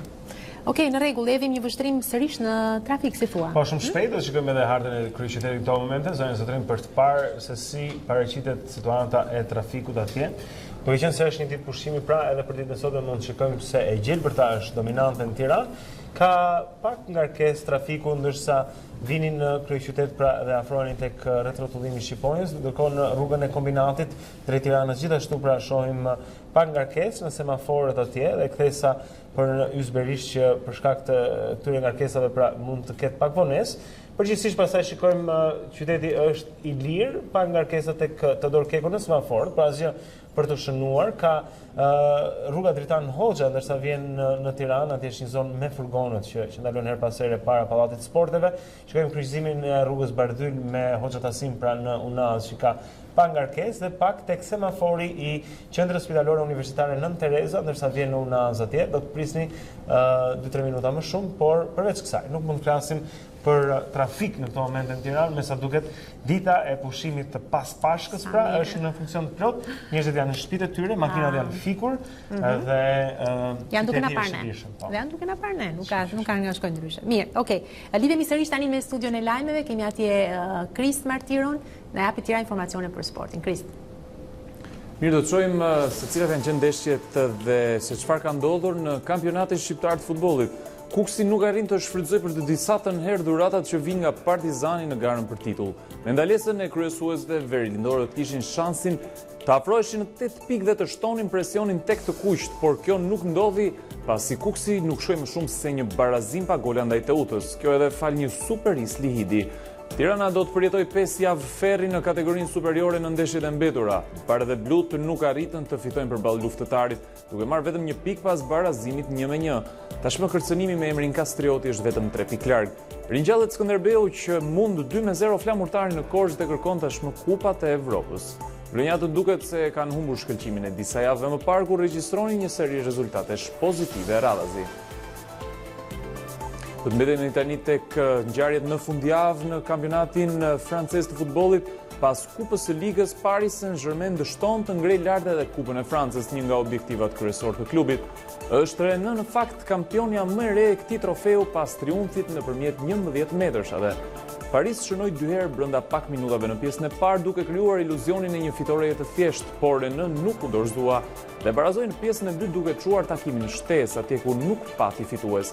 Nga pika e bardhë, vendasit u treguan më të saktë duke rëmbyer kështu trofeun e Kupës së Francës për herë të tretë në histori, ndërsa Paris Saint-Germain shkon drejt fundit të sezonit me një tjetër dështim. Neymar nuk e ka mbajtur dot qetësinë pas humbjes së kupës, duke ngjitur shkallët e Stade de France për të marrë medaljen e vendit të dytë. Braziliani është konfliktuar fizikisht me një tifoz të skuadrës kundërshtare. Sulmuesi brazilian nuk i ka rezistuar kritikave të tifozit duke shkëmbyer fjalë dhe duke shtyr telefonin e këtij të fundit. Por situata u tensionua dhe pamjet kanë regjistruar momentin kur Neymar godet me grusht tifozin. Planet të ndryshme të incidentit u shpërndan në rrjetet sociale, madje nga vetë personi i përfshirë në ngjarje. Ndërkohë, një tjetër episod i rrallë ka ndodhur në Championship në kategorinë e dytë të futbollit në Angli. Ndeshja mes Leeds dhe Aston Villa u mbyll në barazim 1-1, por të dy golat e shënuar kanë ngjallur polemika nga mënyra e realizimit. Leeds kaloi në avantazh duke mos respektuar rregullat e fair play-t pasi një nga lojtarët kundërshtar qëndronte i shtrirë në fushë dhe ky fakt nuk i ka interesuar vendasve që vazhduan lojën dhe shënuan, çast që solli edhe konfrontim fizik mes skuadrave. Megjithatë, ka qenë trajneri Marcelo Bielsa, i cili ka bërë një gest të rrallë duke urdhëruar futbollistët e tij të lejojnë kundërshtarët të shënojnë në mënyrë që të vendosej drejtësi. Kështu ndodhi dhe skuadrat e mbyllën këtë takim në paqe, ndërkohë që Leeds me një fitore mund të shpresonte ngjitje në Premier League në javën e fundit të kampionatit. Këto ishin zhvillimet edhe për këtë hapësirë të dytë sportive. Faleminderit Kris për informacionet që na dhe, do të kemi mundësi të kemi një tjetër lidhje së bashku për të marrë tjera informacione nga sporti. Mirë, përpara se të kalojmë sërish tek fotot e ditës, unë do doja që të kujtonim paksa edhe patjetër, kemi edhe disa mesazhe që mund t'i lexojmë në fakt. Po pyetja e ditës sot është zënësëri, nëse besimi fetar është i rëndësishëm në jetën tuaj. Pra, mund na shkruani për këtë në faqen tonë në Facebook, e gjeni atje, është aty CNN, është në ballinën e Facebookut pra me një kërkim fare thjesht dhe përgjigjeni atje. Pra, sa e rëndësishëm besimi fetar në jetën tuaj. Natyrisht ka nga ata që nuk besojnë, për shembull Arbeni thotë nuk besoj as pak dhe për mua nuk ka ndikim besimi fetar, ndërkohë që Florenci thotë nuk ndikon shumë, por në momente të veçanta të jetës time unë lutem. Ndërkohë që Albani thotë Dostojevski thotë nëse nuk beson në Zot, je i lirë të bësh ç'të duash, dhe kjo pastaj ka interpretimet e saj. Melseni thotë për shembull është shumë i rëndësishëm pasi besimi im në Zot ndikon dhe në veprimet e të përditshme së jetës time. Ndërsa Ardiani thotë besimi për mua është shumë i rëndësishëm, duke qenë se është një marrëdhënie direkte midis meje dhe Zotit. Unë shpesh i flas edhe vajzës time se më e rëndësishme në besimin ton është padrejtësia dhe paragjykimi. Të dyja vrasin shumë. Emision dhe javë të mbar. Aulona dhe Blendi e falenderojmë për gjithçka që ka shkruar dhe natyrisht ata që shkruajnë dhe janë të përhershëm sepse tani më janë shkruar një grup të përhershëm. Po do të thosha pak për këtë. Disa sondazhe që janë bërë disa vite më parë, por rishtazi, pra jo shumë kohë më parë, shqiptarët përgjigjeshin në masë se ishin besimtarë. Diçka mbi 98% thoshin se besonin në Zot, mirë po nga ana tjetër në të njëjtin sondazh rezultonte që shqiptarët nuk është se shkonin aq shpesh në kishë apo në xhami. Pra një besim po themi shumë i lartë, por i pa materializuar me ritet e me vajtet. E vërtet. Ndoshta edhe këtu pastaj vjen edhe arsyetimi kur ne themi që jemi shumë tolerant ndaj feve, tolerojmë njëri tjetrin etj. Dikush mendon dhe argumenton me faktin që mbase nuk besojmë aq sa duhet përderisa jemi kaq shumë tolerant. Deri diku, por mund të jetë, unë besoj që të jetë sepse ne respektojmë besimin e gjithë secilit edhe besojmë pse jo, sipas mënyrës tonë, por kemi edhe ne historinë tonë të marrëdhënies me Zotin. E vërtet.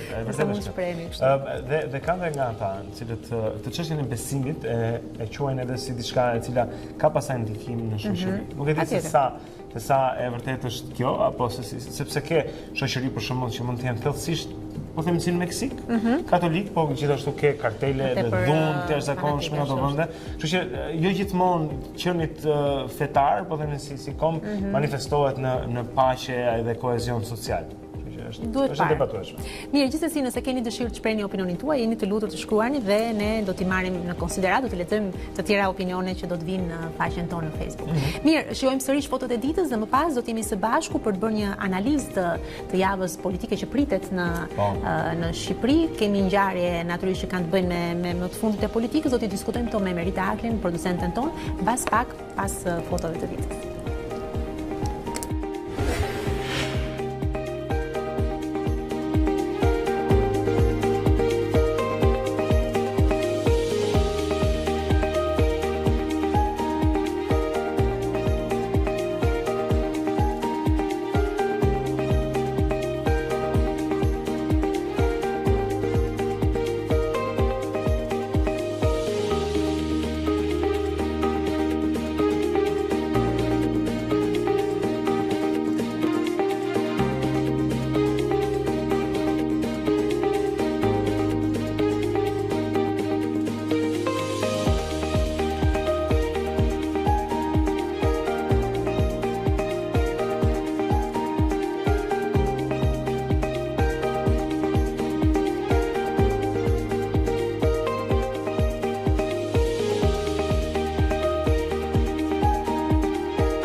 Jemi kthyer edhe një herë këtu në Dita Jonë në ekranin e A2 CNN. Zonë zotrin çdo të hënë takohemi këtu bashkë me Merita Haklaj, është producente e politikës këtu në A2 CNN. Është kënaqësi që të kemi çdo të hënë.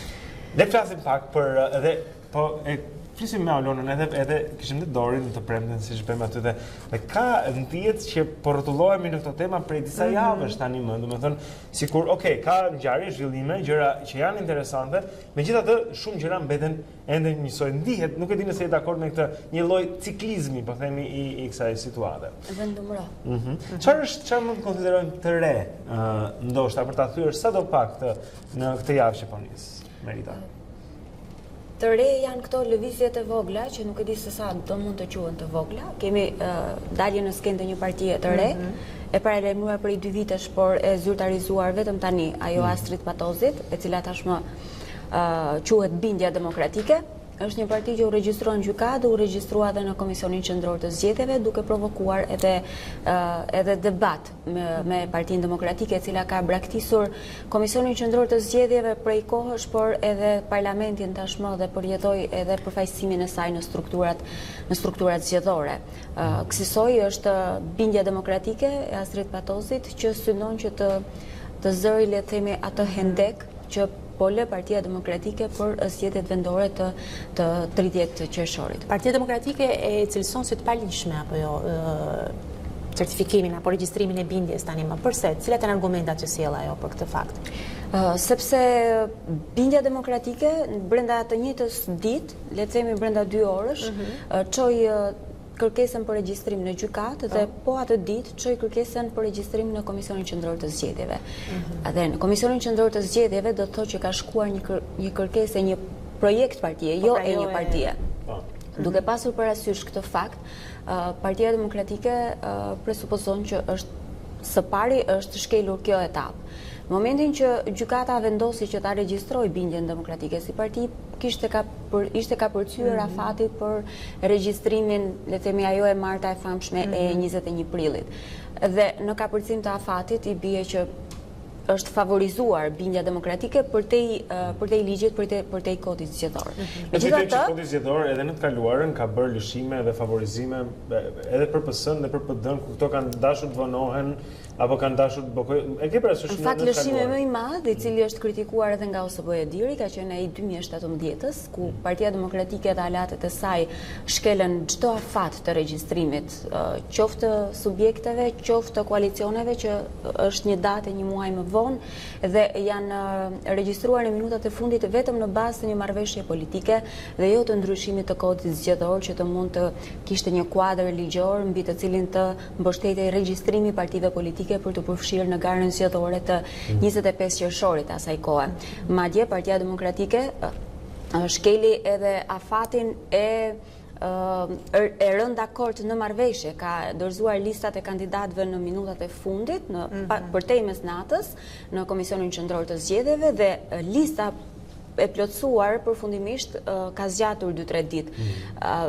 Janë shkelur afatet edhe nga vetë Partia Demokratike, po është më tepër një diskutim në rafshin moral, mendoj unë, se sa në rafshin e teknikaliteteve të ligjit që shpeshherë janë kapërcyer. Tek rafshi moral dhe tek bindja me qemi këtu. Pra shihet se ka një lloj, po themi, acarimit marrëdhënieve midis PD-s edhe BD-s, po quaj Bindjen Demokratike tani, për shkakun që ata hynë në zgjedhje dhe nga ana tjetër pyetja ime është kjo. Në rast se këta janë demokratë, cilët janë larguar në vite nga Partia Demokratike, si të panevojshëm, si pa gjetur një vend atje, të pa angazhuar, po themi politikisht, të pa angazhuar në strukturat, ose të konsumuar, ose të lodhur, po themi, ose të pakënaqur, lloj arsyesh. Dhe ata kanë dalë nga partia. I rri kësaj partie tani kundërshton që ata të kërkojnë të zgjidhen në forma të tjera, në mënyra të tjera, pra të vazhdojnë jetën politike, se kanë të drejtë?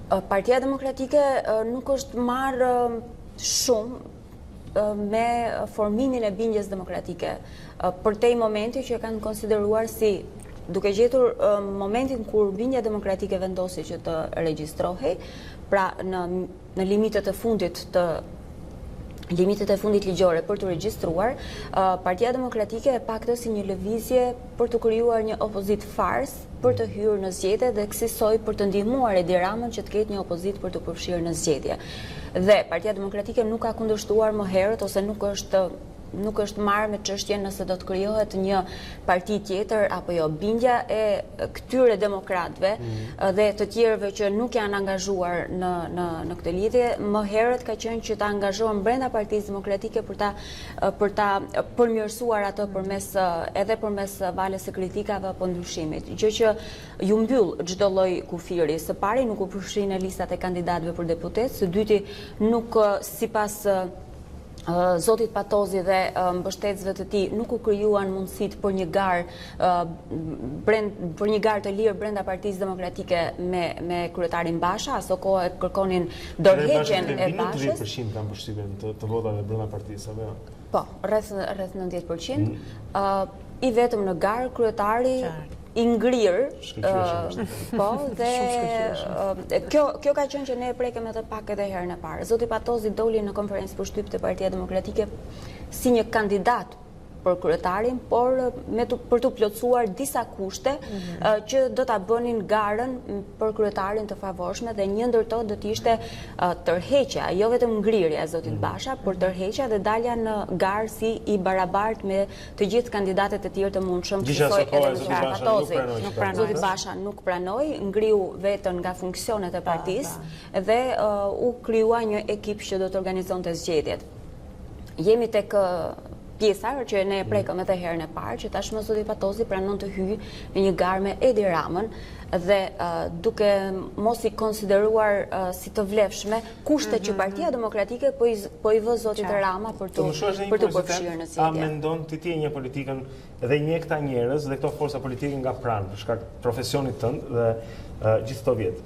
A mendon se ka ndonjë shans që bindja demokratike, nëse hyn, po themi, si e vetmja përfaqësi e së djathtës apo opozitës apo një kundërshtie ndaj qeverisë, mazhorancës dhe Ramës, të ketë ndoshta një rezultat, natyrisht jo një fitore të madhe, por një surprizë që do na bënë të gjithë të flisnim ndryshe pastaj? Jo, nuk e besoj dhe nuk besoj që bindja demokratike po futet që të fitojë zgjedhjet. Bindja demokratike të përfaqësohet në një mënyrë dinjitoze. Sepse para do duhet të gjej kandidatët dhe në këtë rast të kryetarët e bashkive, të paktën 16 që ka Partia Demokratike, kanë deklaruar që do të jenë në linjën e qëndrimit të Partisë Demokratike. Dhe janë këta kandidatë që themi elektoratin e djathtë në zonat e tyre, mund të themi në një farë mënyrë. Shumë do Vërtana Ademi në Shkodër, ta them. Do futet në garë Vërtana Ademi? Jo, Vërtana Ademi nuk do futet në garë. Pra ajo do të jetë jashtë garë, pra do të konkurrojë bindja demokratike në Shkodër. Nëse bindja demokratike do të kandidojë në Shkodër, do të ketë përballë me të gjitha gjasat Valdrin Pjetrin e Partisë Socialiste. Jo më Keti Bashdari kësaj radhe. Jo më Keti Bashdari. Por a do ketë zgjedhje me 30 qershor është pyetja e parë dhe sa do të jetë përfaqësimi i elektoratit në këtë zgjedhje është pyetja e dytë. Do të ketë një bojkot masiv të elektoratit të djathtë të zgjedhjeve të 30 qershorit, ka pasur një bojkot në zgjedhjet e 2017-s, ku për shkak të këtij bojkoti u lexua si një refuzim ndaj Lulzim Bashës në fakt në atë kohë, sepse ishin të paqartë se ndaj kujt ku ishte fitoria me marrëveshjen e 17 majit, ka pasur edhe një antifushat, nëse mund të themi, nga ana e këtyre përfaqësuesve, Zotit Patozi, Zonjës Topalli, Zotit Imami, pasi kanë bërë artikulime të vazhdueshme gjatë gjithë kohës në media kundër marrëveshjes së arritur të Zotit Basha, pra ishin të gjithë ata shumë komponentë në 2017 për atë rezultat që arriti Partia Demokratike. Si kundër, Zoti Patozi nuk besoj që ose bindja demokratike po kërkon të konsolidohet si forcë politike për të ecur. Dhe Zoti Patozi është treguar i gatshëm që edhe të ulet në tryezë me Zotin Basha, po tashmë si kryetar të dy partive të ndryshme për të diskutuar. Ajo çfarë është konsideruar e patolerueshme nga ana e tij është bojkoti i zgjedhjeve përballë Edi Ramës. Dhe në një intervistë më herët para se të krijojë Partia Demokratike, Zoti Patozi u shpreh që zotësia e Partisë Demokratike do t'ishte ta mundte zotin Rama kështu siç është tani kryeministër i qeverisë, kryetar i mazhorancës. Ai beson se mund të. Me sa duket. Në fakt kemi një vendim që çdo të enjte do të kemi bllokim të akseve rrugore dhe mund të themi që kemi tani më një ashpirësim të aksionit opozitar si e shikon. E pam se çfarë ndodhi kur u bllokuan rrugët apo jo para disa ditësh në qytete të ndryshme të vendit, u përpoq që të paralizojë lëvizja, megjithatë mendojnë që do ja vlen një lëvizje tillë kaq radikale. U bën disa muaj që tek Unaza e Re bllokohet rruga në mënyrë të vazhdueshme, të përditshme, le të themi, për 1 orë, 2 orë rreth. Kishte një periudhë që bëi 2 herë në ditë. Dhe duke në fillimet e protestës, duke krijuar një komplikacion të ndjeshëm tek qytetarët e tjerë që duan kanë nevojë problemet e tyre dhe duan të kalojnë rrugën. Dhe është një protestë që nuk ka sjell zgjidhje, le të themi. Ata shkojnë protestojnë, nuk ndërhyn policia përveç asaj mundësie që mund të irritojë banorët e tjerë që janë duke kaluar qytetarët e tjerë ose jo. Edhe protesta që u shënua para disa ditësh e bllokimit të akseve kombëtare, që nuk është hera e parë që Partia Demokratike e bën, janë edhe 2 herë të tjera që është tentuar kjo formë e mosbindjes civile, që është formë e strukturave të Partisë Demokratike që mblidhen në akse kombëtare dhe bllokojnë rrugët. Ajo që arrihet për mua është më shumë zemërimi i palës tjetër, pra atyre qytetarëve që nuk përfshihen në këtë protestë. Dhe nuk më duket se protestat të tilla të shtojnë mbështetësit. Po pra po. Nuk e di se sa strategjia do të funksionojë. Kjo strategji është si thua pasojë vetvetes, në kuptimin PD-ja futet me ndjekjen e mandateve dhe thotë, okay, do ndjekë mandatet, do ngri jeta parlamentare, nuk ndodh. Të tjerë deputetë atje, jeta parlamentare vazhdon. Okej, bojkotojmë zgjedhjet vendore. Dhe kjo do të bëjë që aksioni të sjellë fryt. Ndërkohë futen 42 parti në zgjedhje, lind Mbidhja Demokratike futen në zgjedhje dhe si thua dështon dhe ky plan. Pastaj themi bllokojmë rrugët kombëtare, pra bllokojmë akset çdo të enjte. Pra këto veprime duket sikur janë pasojë, sepse po të kishte mjaftuar ndjekja e mandateve, nuk do ishim tek bllokimi i rrugëve as tek bojkotimi i zgjedhjeve, por si duket kjo është një kaskadë, po e quaj ujëvar që zbret. Ku shkojmë me këtë? Po, siç duket edhe neve kur takohemi çdo të hënë ose me Dorin çdo të premte diskutojmë çfarë mund të sjellë ndryshe Partia Demokratike në protesta, ndryshe nga ato protesta që i kemi parë tek Parlamenti tek Kryeministria. Dhe Partia Demokratike siç duket po ju jep larmi protestave të tyre në mënyra të ndryshme, por edhe duke radikalizuar her pas here, për shkak se nuk duket se ka një rezultat të mundësisë për të ulur në bisedimet dhe për të gjetur një zgjidhje. Një zgjidhje në fakt që Partia Demokratike don me kushtet e saj maksimale. Dhe në këtë rast, kur edhe ndërkombëtarët nuk është se janë të angazhuar për të ndërmjetësuar një marrëveshje finale mes të dy palëve në mënyrë që të garantohet rritja e qershori, duket se situata do zgjas. Ne kemi thënë që me 16 shkurt që kur u dogjen mandatet, po themi me 21 shkurt, dhe në vijim që kjo situatë do të zgjaste dhe do të zgjasi edhe ata vetë kanë edhe më shumë. Merita është vetëm një gjë për shkak që shikojmë protestat që ndodhin në botë. Si për shumë ato në Algjeri, bën që të largoj Butafika atje, presidenti që donte të garonte për herë të pestë. Shikojmë protestat në Sudan, ja dolën që të hedhin qeverinë atje. Po janë protesta që zgjasin ditën, natën, ku gjithë populli është i përfshirë. Sepse ka zemërim shumë. Dhe ka një zemërim të jashtëzakonshëm, ndërsa këtu duket sikur mbridhemi gjatë 2 orë dhe pastaj festojmë Pashkën, festojmë ditëlindjet dhe i kthehemi normalitetit. Pastaj isha duke menduar edhe rrugës shqiptarë janë shumë tolerant. Jo vetëm të besimi fetar, po edhe tek kjo çështje e bllokimit të rrugëve, edhe tek çështja se si durohet qeverisja, edhe kur të rrit taksat, edhe kur ndodhin veprime të ndryshme, vepra të shumta korrupsioni, edhe kur të cënohen zgjedhjet në mënyrë historike në këtë 30 vjet. Dhe nuk ka diçka që i revolton. Përveç se një frikë të madhe që mund të vinin armët kimike në Shqipëri, por që ishte një frikë që duke sigur ne po na erdhi nga jashtë, na mobilizon si vend. Po mendoj që njerëzit janë të revoltuar. Njerëzit e ndjejnë në punën e tyre që jeta nuk po shkon siç kishin dashur, janë më të varfër se ç'duhet ishin, etj, po nga ana tjetër njerëzit kanë nevojë. Sa herë kanë qenë revolta të vogla popullore, janë gjetur të gjitha zgjidhjet për t'i shuar ato. Të gjitha mënyrat për t'i shuar.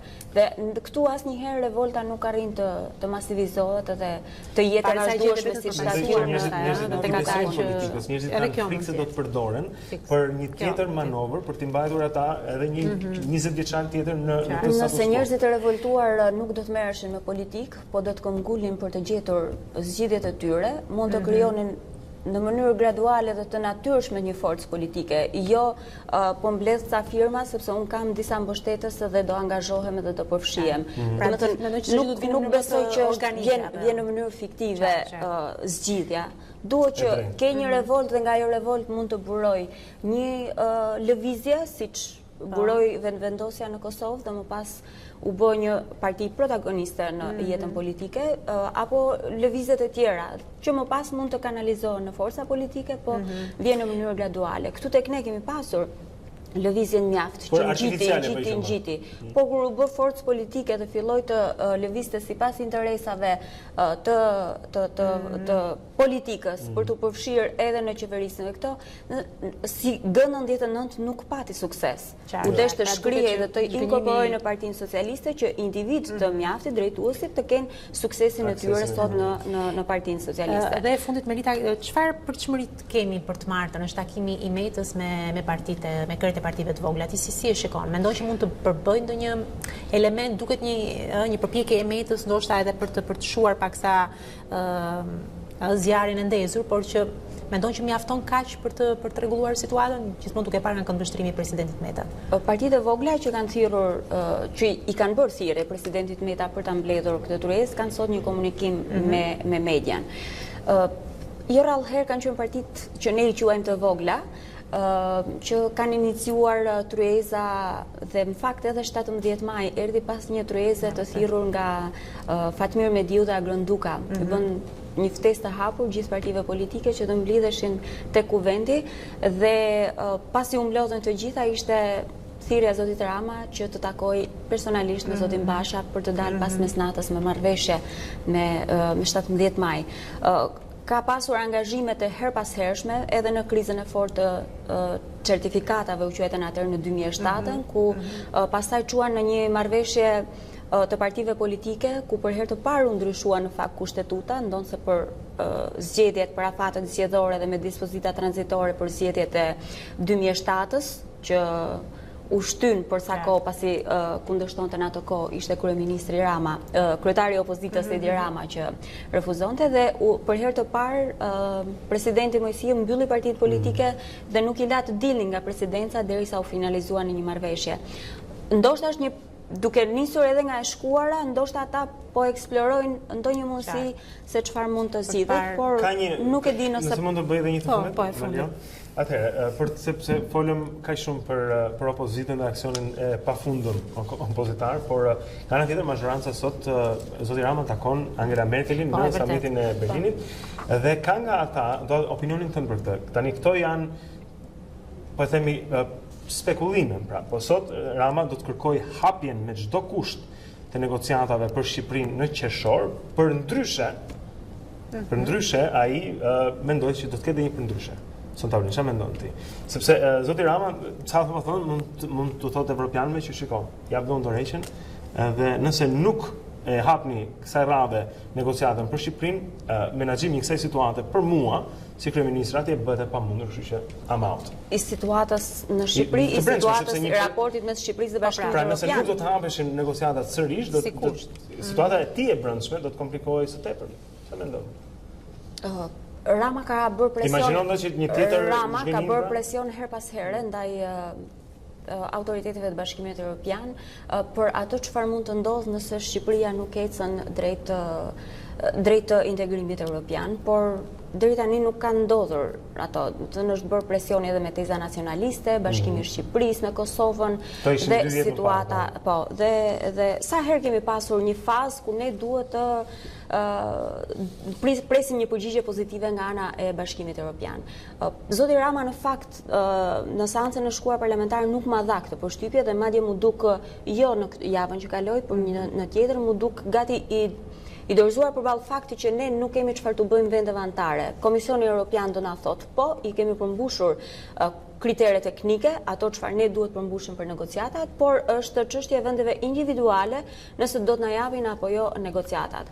Dhe faji për këtë është i opozitës që ka dalë jashtë sistemit, është vetë i vendeve të BE-s janë të përfshira në procese zgjedhore.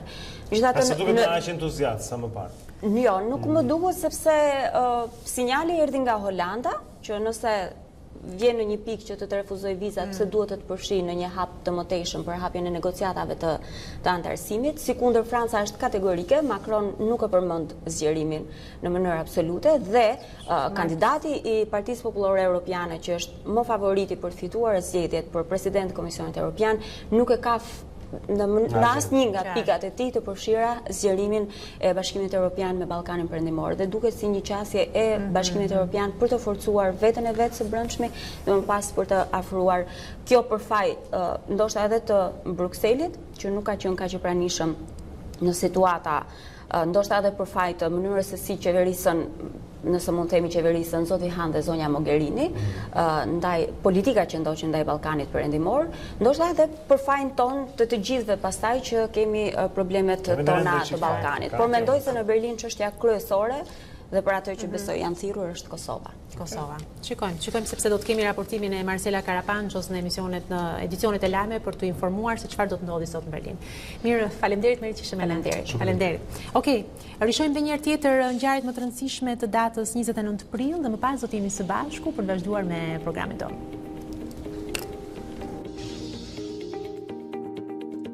Në 1945, njësit e armatës së tretë të Shteteve të Bashkuara që komandohej nga generali amerikan George Patton, çliruan kampin famkeq nazist të Dakaut në afërsitë të Munichut.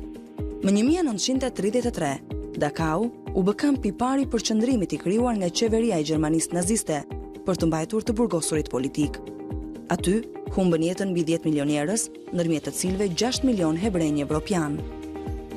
Në 1945, Adolf Hitler martohet me Eva Braun, të cilën e kishte takuar në Munich, kur ajo ishte 17 vjeç.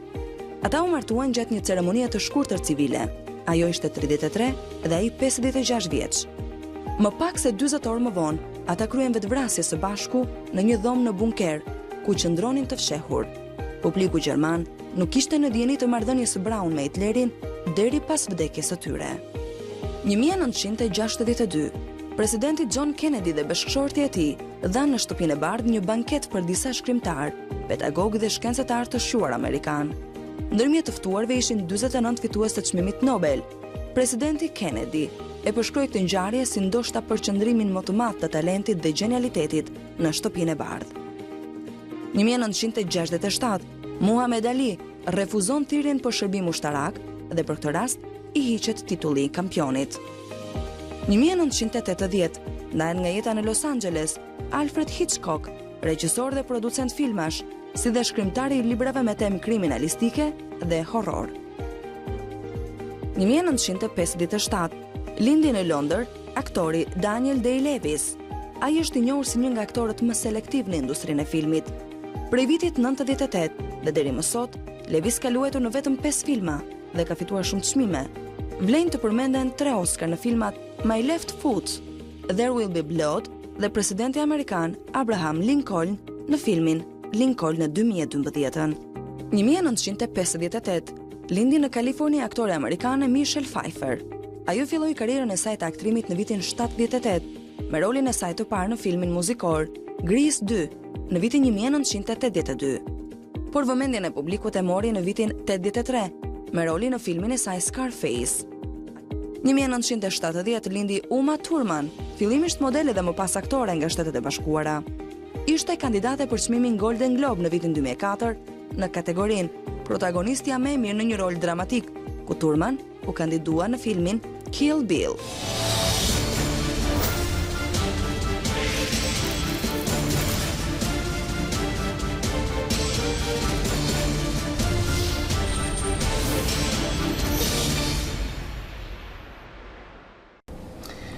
Kthehemi edhe një njerë këtu në Dita Jonë, në ekranin e A2 CNN, kësa radhe për të folur pak për disa prej postimeve që na kanë rënë në sy në rrjetet sociale.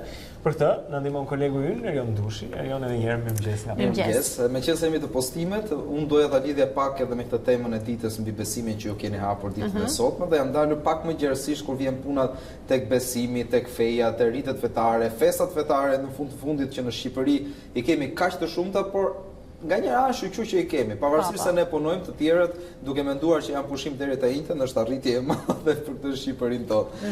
Gjithsesi, sigurisht se e thash edhe gjatë flashave informative. Për të bërë ty të ndihesh keq, patjetër. Faleminderit. Ky është qëllimi. Dje ishte Pashka ortodokse, një javë më parë patëm atë katolike, pati festime, njerëz të shumtë që u mblodhën në kishra në mbar vendin tani më, sepse është bërë rituale dhe zakoni ditës. Nëpërmjet rrjeteve sociale ndërkohë erdhën furishem edhe urime nga shumë kush, duke përfshirë presidenti, kryeministri, ministrat, por nuk do ndalen të gjithë secili prej tyre, pasi në fund të fundit thonë të njëjtën gjë. Por meqense jemi tek kjo çështje e besimit që ju keni ngritur dhe si temë, mu desh të ndalesha tek presidenti i Republikës Ilir Meta, i cili nëpërmjet një statusi të tij teksa uron besimtarët ortodoks, shkruan ndër të tjera se me besimin në Zot dhe duke përqafuar gjithmonë vlerat më të mira hyjnore, morale e sociale, por edhe kombëtare, thot ai, me dashuri, harmoni të plot, dialog, mirëkuptim etj. Pavarësisht sakrificave për të ecur në rrugë të drejtë drejt së ardhmes më të mirë në familjen europiane, duke lidhur kështu me këtë rrugën tonë të Shqipërisë. Kujtojmë këtu me rastin sot gjatë takimit në Berlin, pritet që kryeministri të ketë edhe një takim me kancelare Merkel, ku do i kërkojë që Shqipëria të marrë përgjigje pozitive për hapjen e negociatave në qershor, kësaj radhe pa kushte, sigurisht se jemi mësuar me këto kushtet që na i vënë her pas here. Meqense jemi sërish tek urimet, edhe Sali Berisha ka dashur të urojë të gjithë ortodoksët për festën e tyre të Pashkës dhe ngjalljen e Krishtit, por ai është bazuar ndoshta edhe tek fjalimi që ka mbajtur Kryebiskopi Anastas për besimtarët, ku si lajtmotivi të gjithë fjalimit të tij këtë vit ishte shpresa, ajo që ngre njeriu. Ndër të tjera, ish kryeministri shkruan se miq këtë vit ne kremtojnë ngjalljen e Krishtit mbret në një kohë të vështirë, në një regjim që këto vitet e fundit ka vrarë shpresën e shqiptarëve se asnjëherë tjetër këto 3 dekada dhe ka bërë që qindra mijë shqiptar të largohen nga dëshpërimi nga vendi ynë. Por ngjallja e Krishtit, thot ai, është për të gjithë besimtarët e Zotit një frymëzim i madh, është ngjallje shprese për një ndryshim për mirë për vete, familjen dhe për Shqipërinë. Duke u ndalur sërish tek urimet, të shumta kanë qenë edhe nga një sër emrash të tjerë, por ne do të ndalemi pak më gjatë te Grida Duma, e cila ka sjell edhe një histori kur vjen puna tek besimi dhe lidhja e besimit me filozofin apo provat. Sikurse shkruan ajo në të rreshta, mendimtarët klasik të fesë dhe filozofistët kur arsyetonin mbi besimin, argumentonin që nëse besimi do duhet provojë me fakte, atëherë ai nuk do të kalonte provën e besimit. Mirë, po këtu sjell edhe një historik të gjatë, që nga ngjallja e Krishtit sikurse shkruhet në librat e shenjtë, ajo kalon edhe tek faktet historike, ku thotë që 1300 vjet më vonë pas ngjalljes së Krishtit u zbulua ai që supozohet të jetë edhe çarçafi prej linoje që e mbështori teksa ndodhej në varr, dhe nga ku shkencëtarët kanë arritur të zbulojnë që janë të identifikuara në të me njolla gjaku edhe shenjat e pësimeve që ai ka vuajtur sikurse përshkruhen në Bibël. Por ndër të tjera ajo thotë, ajo çka është e pamohueshme është fakti që mendjes njerëzore i është falur aftësia sa të zbulojnë nëpërmjet shkencës, ashtu dhe të mrekullojnë nëpërmjet besimit. Dhe për ta mbyllur, Duma shkruan, nuk ka gjë më të bekuar se momenti kur mrekullia e zbulimit nga mendja njerëzore bashkohet me mrekullinë e besimit, gëzuar Pashkët. Edhe këtu përmbyllet edhe ky kapitulli ynë për sa i takon urimit të politikanëve në lidhje me festën. Do ndrojmë temë, do ndalemi pikërisht tek takimi i Berlinit gjatë ditës së sotme, kujtojmë edhe një herë që të pranishëm do jenë liderët e disa vendeve të Ballkanit Perëndimor, do flitet për situatën në rajon, por ndoshta edhe rrugën europiane që ky rajon po bën. Nga ana tjetër, Hashim tha që ka dashur të sqarojë ndër të tjera se çfarë pret në këtë takim, ku ai thotë që theksi veçantë do t'i jepet mundësisë së vazhdimit të dialogut nëpërmjet Kosovës dhe Serbisë për arritjen e një marrëveshje gjithëpërfshirëse dhe përfundimtare që do të sjellë stabilitet edhe më të madh në Ballkanin Perëndimor. Nëse diçka e tillë nuk ndodh, thot ai, takimi i Berlinit do të jetë zhgënjyes për qytetarët e Kosovës. Kujtojmë këtu që nuk ka ndonjë pritshmëri të madhe për sa i takon anës politike të Kosovës, jo vetëm nga ky takim, por sikurse ka ndodhur edhe takime të tjera. Kujtojmë që bashkëbisedimi ndërmjet dy vendeve është ndërprerë tani tani më kemi një taks 100% ndaj mallrave të Serbisë, por dhe Bosnjë Hercegovinës. Nga ana tjetër, Serbia vazhdon të mos e njohë pavarësinë e Kosovës, madje tek tuk lëshon edhe deklaratat e asaj që me Kosovën ne nuk mund të bëjmë përpare, madje duke e bllokuar atë dhe në proceset integruese të gjithë përfshirëse të vendeve, sikurse është edhe UNESCO, ku Kosova ka aderuar 2 herë të marrë pjesë në të dhe të dyja radhët i është mohuar.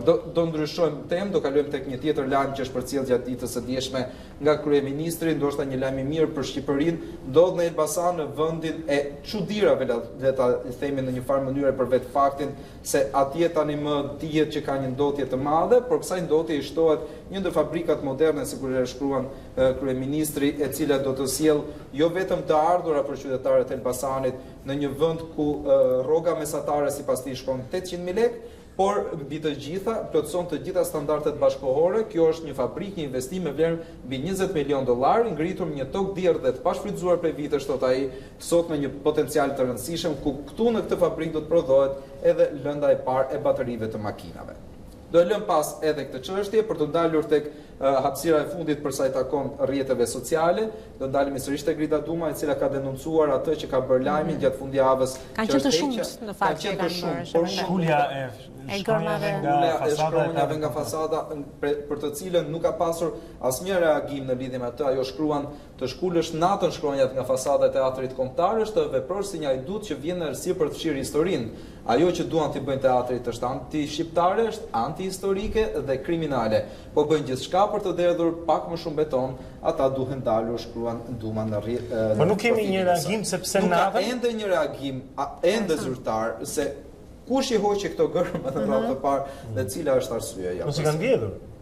Si ata që vjedhin pusetat, ndoshta si kanë hequr. Ose nuk ka as metal që të thuash që u shitën. Përderisa autoritetet nuk marrin përgjegjësi për të, mund të jetë që dikush i ka vjedhur. Pasi do të kemi autoritetet janë në pushime. Pasi do të kemi një reagim, nuk e di, shikojmë. Faleminderit. Ndoshta dhe harron. Kemi Faleminderit edhe ty, Erion Ndushi, që s'harron kur asgjë, memoria e elefantit shërben. Patjetër. Kujtojmë pak sa teleshikuesit që më pas do të kemi edhe një aktor në studio për të folur pikërisht për Genti Deçka për të folur për ëngjit e Amerikës, i cili u ngjit në këtë fundjavë. Shfaqja ishte e kësaj të premte, e premiera pra, dhe kanë pasur 3 shfaqjet e para deri mbrëm në Teatrin Kombëtar tek Art Turbina. Do flasim me Gentin pak më vonë. Po më parë le të lidhemi sërish me studion e lajmeve. Kemi atje Kris Martiron për të fundit nga sporti. Kris, linja për ty për të na informuar në momentet e fundit të emisionit tonë. Do të flasim tani jo vetëm për futboll. Goga Basket është skuadra e dytë finaliste e kampionatit kombëtar të basketbollit për meshkuj. Kjo fal triumfit në gjysmëfinalen e tretë për ballkampionëve të Tiranës. Goga, e cila e mbylli sezonin në vendin e parë, shkurorzoi bardhë dhe blut në shtëpi, duke fituar thellë 100-65. Tirana jo në nivelin e viteve të kaluara e pati shumë të vështirë të kalojë më tej, kjo edhe për shkak të mungesës së përforcimeve, ndryshe nga kundërshtarët. Kështu Goga Basket i bashkohet Teutës në finalet derbi që do të nisin pas pak ditësh. Ndërkohë, Partizani në volejboll për meshkuj ka hedhur një hap të rëndësishëm drejt titullit. Skuadra që drejtohet nga trajneri Ylli Tomorri fitoi 3-2 ndaj Vllaznis, në një ndeshje emocionuese me rivalitet dhe që zgjati për më shumë se 2 orë e 20 minuta. Të kuq të cilët e mbyllën sezonin në vendin e 4, eliminuan një skuadër pretendente si Erzeni Shijakut në gjysmëfinale dhe tashmë kërkojnë të bëjnë të njëjtën gjë edhe ndaj Vllaznis për të mbërritur tek titulli që i mungon për më shumë se 3 dekada. Shkodranët që arritën finalen pasi kaluan Tiranën ishin pranë fitores mbrëm, por gabuan në pikët e fundit. Partizani udhëheq 1-0 serinë e finaleve, ndërsa dueli i radhës zhvillohet pas 3 ditësh në kryeqytet. Ishte gjithçka sa i përket sportit për ditën e sotme. Aulona Blendi, linja për ju. Faleminderit Kristi për informacionin që na dhe gjatë ditës së sotme në lidhje me sportin. Tani edhe për ata që mbas janë zgjuar me të drejtë sepse sot ditë pushimi, e kanë marrë sa mirë lumë ata që zgjohen tani dhe duan të dinë se si do të jetë koha në mënyrë që të planifikojnë ditën e tyre të pushimit. Kemi Tanjën e cila na bën një përmbledhje të situatës në vend. Pra, çfarë parashikoj Tanja? Për të ato që janë zgjuar në jug dhe qendër, moti do të vijë ti kthillet deri vonë në mbrëmje, më pas edhe zonat jugore dhe qendrore do të kenë shi, ndërsa për ato që janë zgjuar në veri perëndim dhe veri, sot gjatë gjithë ditës do të ketë vërejtësia të shpeshta dhe shira të herpashershme, por të përkohshëm. Për sa i përket temperaturave, temperaturat sot nuk sillin ndonjë ndryshim shumë të madh krahasuar me ditën e diel. pasi do të variojë nga 5 vlerë më ullët në ekstremin verior, kjo është një vlerë sapo rifreskuar, ndërsa në pjesën më të madhe të zonave malore temperaturat e mëngjesit luhaten nga 6 në 8 gradë Celsius. Situata është krejtëmëndryshe në ulëtërësirë, ku kemi temperatura gjatë mëngjesit edhe 11 gradë Celsius, ndërsa mes dita ruan paka shumë vlerët e një ditë më parë, ku maksimumi do të jetë 25 gradë Celsius në veri, më falni, në jug perëndim, ndërkohë në zonat malore presim 13 deri në 15 gradë Celsius gjatë ditës së sotme. Theksojmë që sonte në mbrëmje ka një fuqizim të vranësirave në të gjithë territorin shqiptar, duke sjellë shira kryesisht në veri dhe qendër dhe më pak në zonat jugore. Në zonat jugore shirat do të shtrihen gjatë ditës së nesme, por edhe mërkura sjell pjesërisht shira. Ky është informacioni i motit për territorin shqiptar për ditën e sotme deri në mesnatë. Faleminderit Tania. Shumë mirë. Okej, do shkojmë edhe një herë disa prej imazheve që na vijnë nga fotoreporter në mbar botën. Këto janë disa prej ngjarjeve zonja Zotrin të kapura në aparatet pra përmes fotografive. Kur të kthehemi në studio, do të kemi edhe aktorin Genti Deçka që na bashkohet në studio. Ai është njëri ndër protagonistët e Engjëjt të Amerikës, shfaqjes që është në teatrin në skenën e teatrit kombëtar pra me regjinë e Arben Kumbarës.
Themi dhe njërë në studio, pra. Okej, në rregull, do të flasim siç tham pak më parë, sepse ne ndërkohë që fotot jepen, jemi duke folur e diskutuar për një shfaqje që ka qenë në fundjavën e kaluar, pra është pikërisht Engjëjt e Amerikës, nga drama nga amerikani Tony Kushner, e vendosur në skenë nga Arben Kumbaru, regjisor i njohur, dhe kemi në studio Genti Deçkë, një nga protagonistët e kësaj shfaqje. Protagonisti është personazhi qendror, sepse është edhe profeti, po e quaj. Genti, kjo është një shfaqje provokative. Kjo është një shfaqje ku të 4 burrat protagonistë janë gay, dhe ngjarjet cilën rreth këtij fakti, atje janë gjithashtu të smur me sid. Nëse mund ta ndihmoj pak publikun, më kujtohet pak filmi Philadelphia ka qenë me Tom Hanks, i famshëm këtu, pra jemi në atë periudhë kohore ku të jesh gay në Amerikë akoma nuk është kaq e lirshme dhe i smur me sid njëkohësisht, pra ku nuk dihet edhe se çfarë është kjo. Si e ke përjetuar ti këtë rol, po themi, bashkë me kasën atje, dhe pastaj pritjen e publikut gjatë fundjavës? Atëherë është patjetër është një privilegj i madh dhe një fat që regjizori Arben Kumbaru vendosi të më japë mua këtë rol, pas një audicioni 4 ditor që unë në fakt për ty është fat që është një gazetar i cili ka parë shfaqjen edhe mund të flas shumë me shumë dashuri dhe me shumë referenca. Është fat sepse unë u futa për rolin e Luisit. i cili luhet aktualisht nga Lert Vasili, por ndërkohë pastaj mora një telefonat nga regjizori kumbar që ke fituar rolin e prajerit, i cili është roli kryesor. Patjetër që është një sfidë e madhe sepse është i bie që të dalësh jashtëzakonisht nga vetja ime, nga mënyra ime e të menduarit, nga mënyra ime të jetuarit, nga mënyra ime të sjellurit.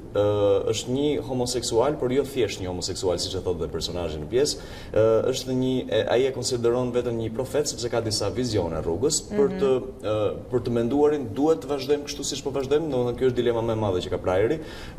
Homoseksualizmi është një rrugë e drejtë, të qenit i fshehtë ndaj problemeve shëndetësore siç është SIDA, e cila ka qenë një tabu në vitet 89 kur shkruar vepra dhe patjetër vazhdon edhe sot kësaj dite se nuk besoj që ka njerëz që janë të hapur, ta shprehin hapur këtë problem. Kështu që patjetër është një rol shumë kompleks me shumë sfida, por mbi të gjitha i flet dashurisë edhe barazisë edhe faktit që bota duhet jetë e hapur dhe pa barriera ndaj të ndryshmes. Sepse shfaqja nuk vërtet ka 4-5 homoseksual të cilët përpëliten mes jetës dhe vdekjes, por mbi të gjitha ka të bëjë me faktin që të pranohet e ndryshmja. Nuk ka të bëjë vetëm me homoseksualizmin.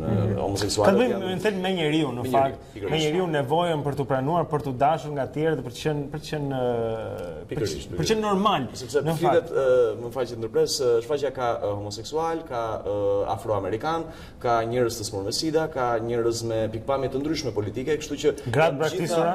Patjetër, gratë braktisura ka të gjithë këto ndryshimet të cilat e bëjnë. Mesazhi është një vepër e cila provokon dhe ka provokuar kudo në çdo vend botës që është vënë.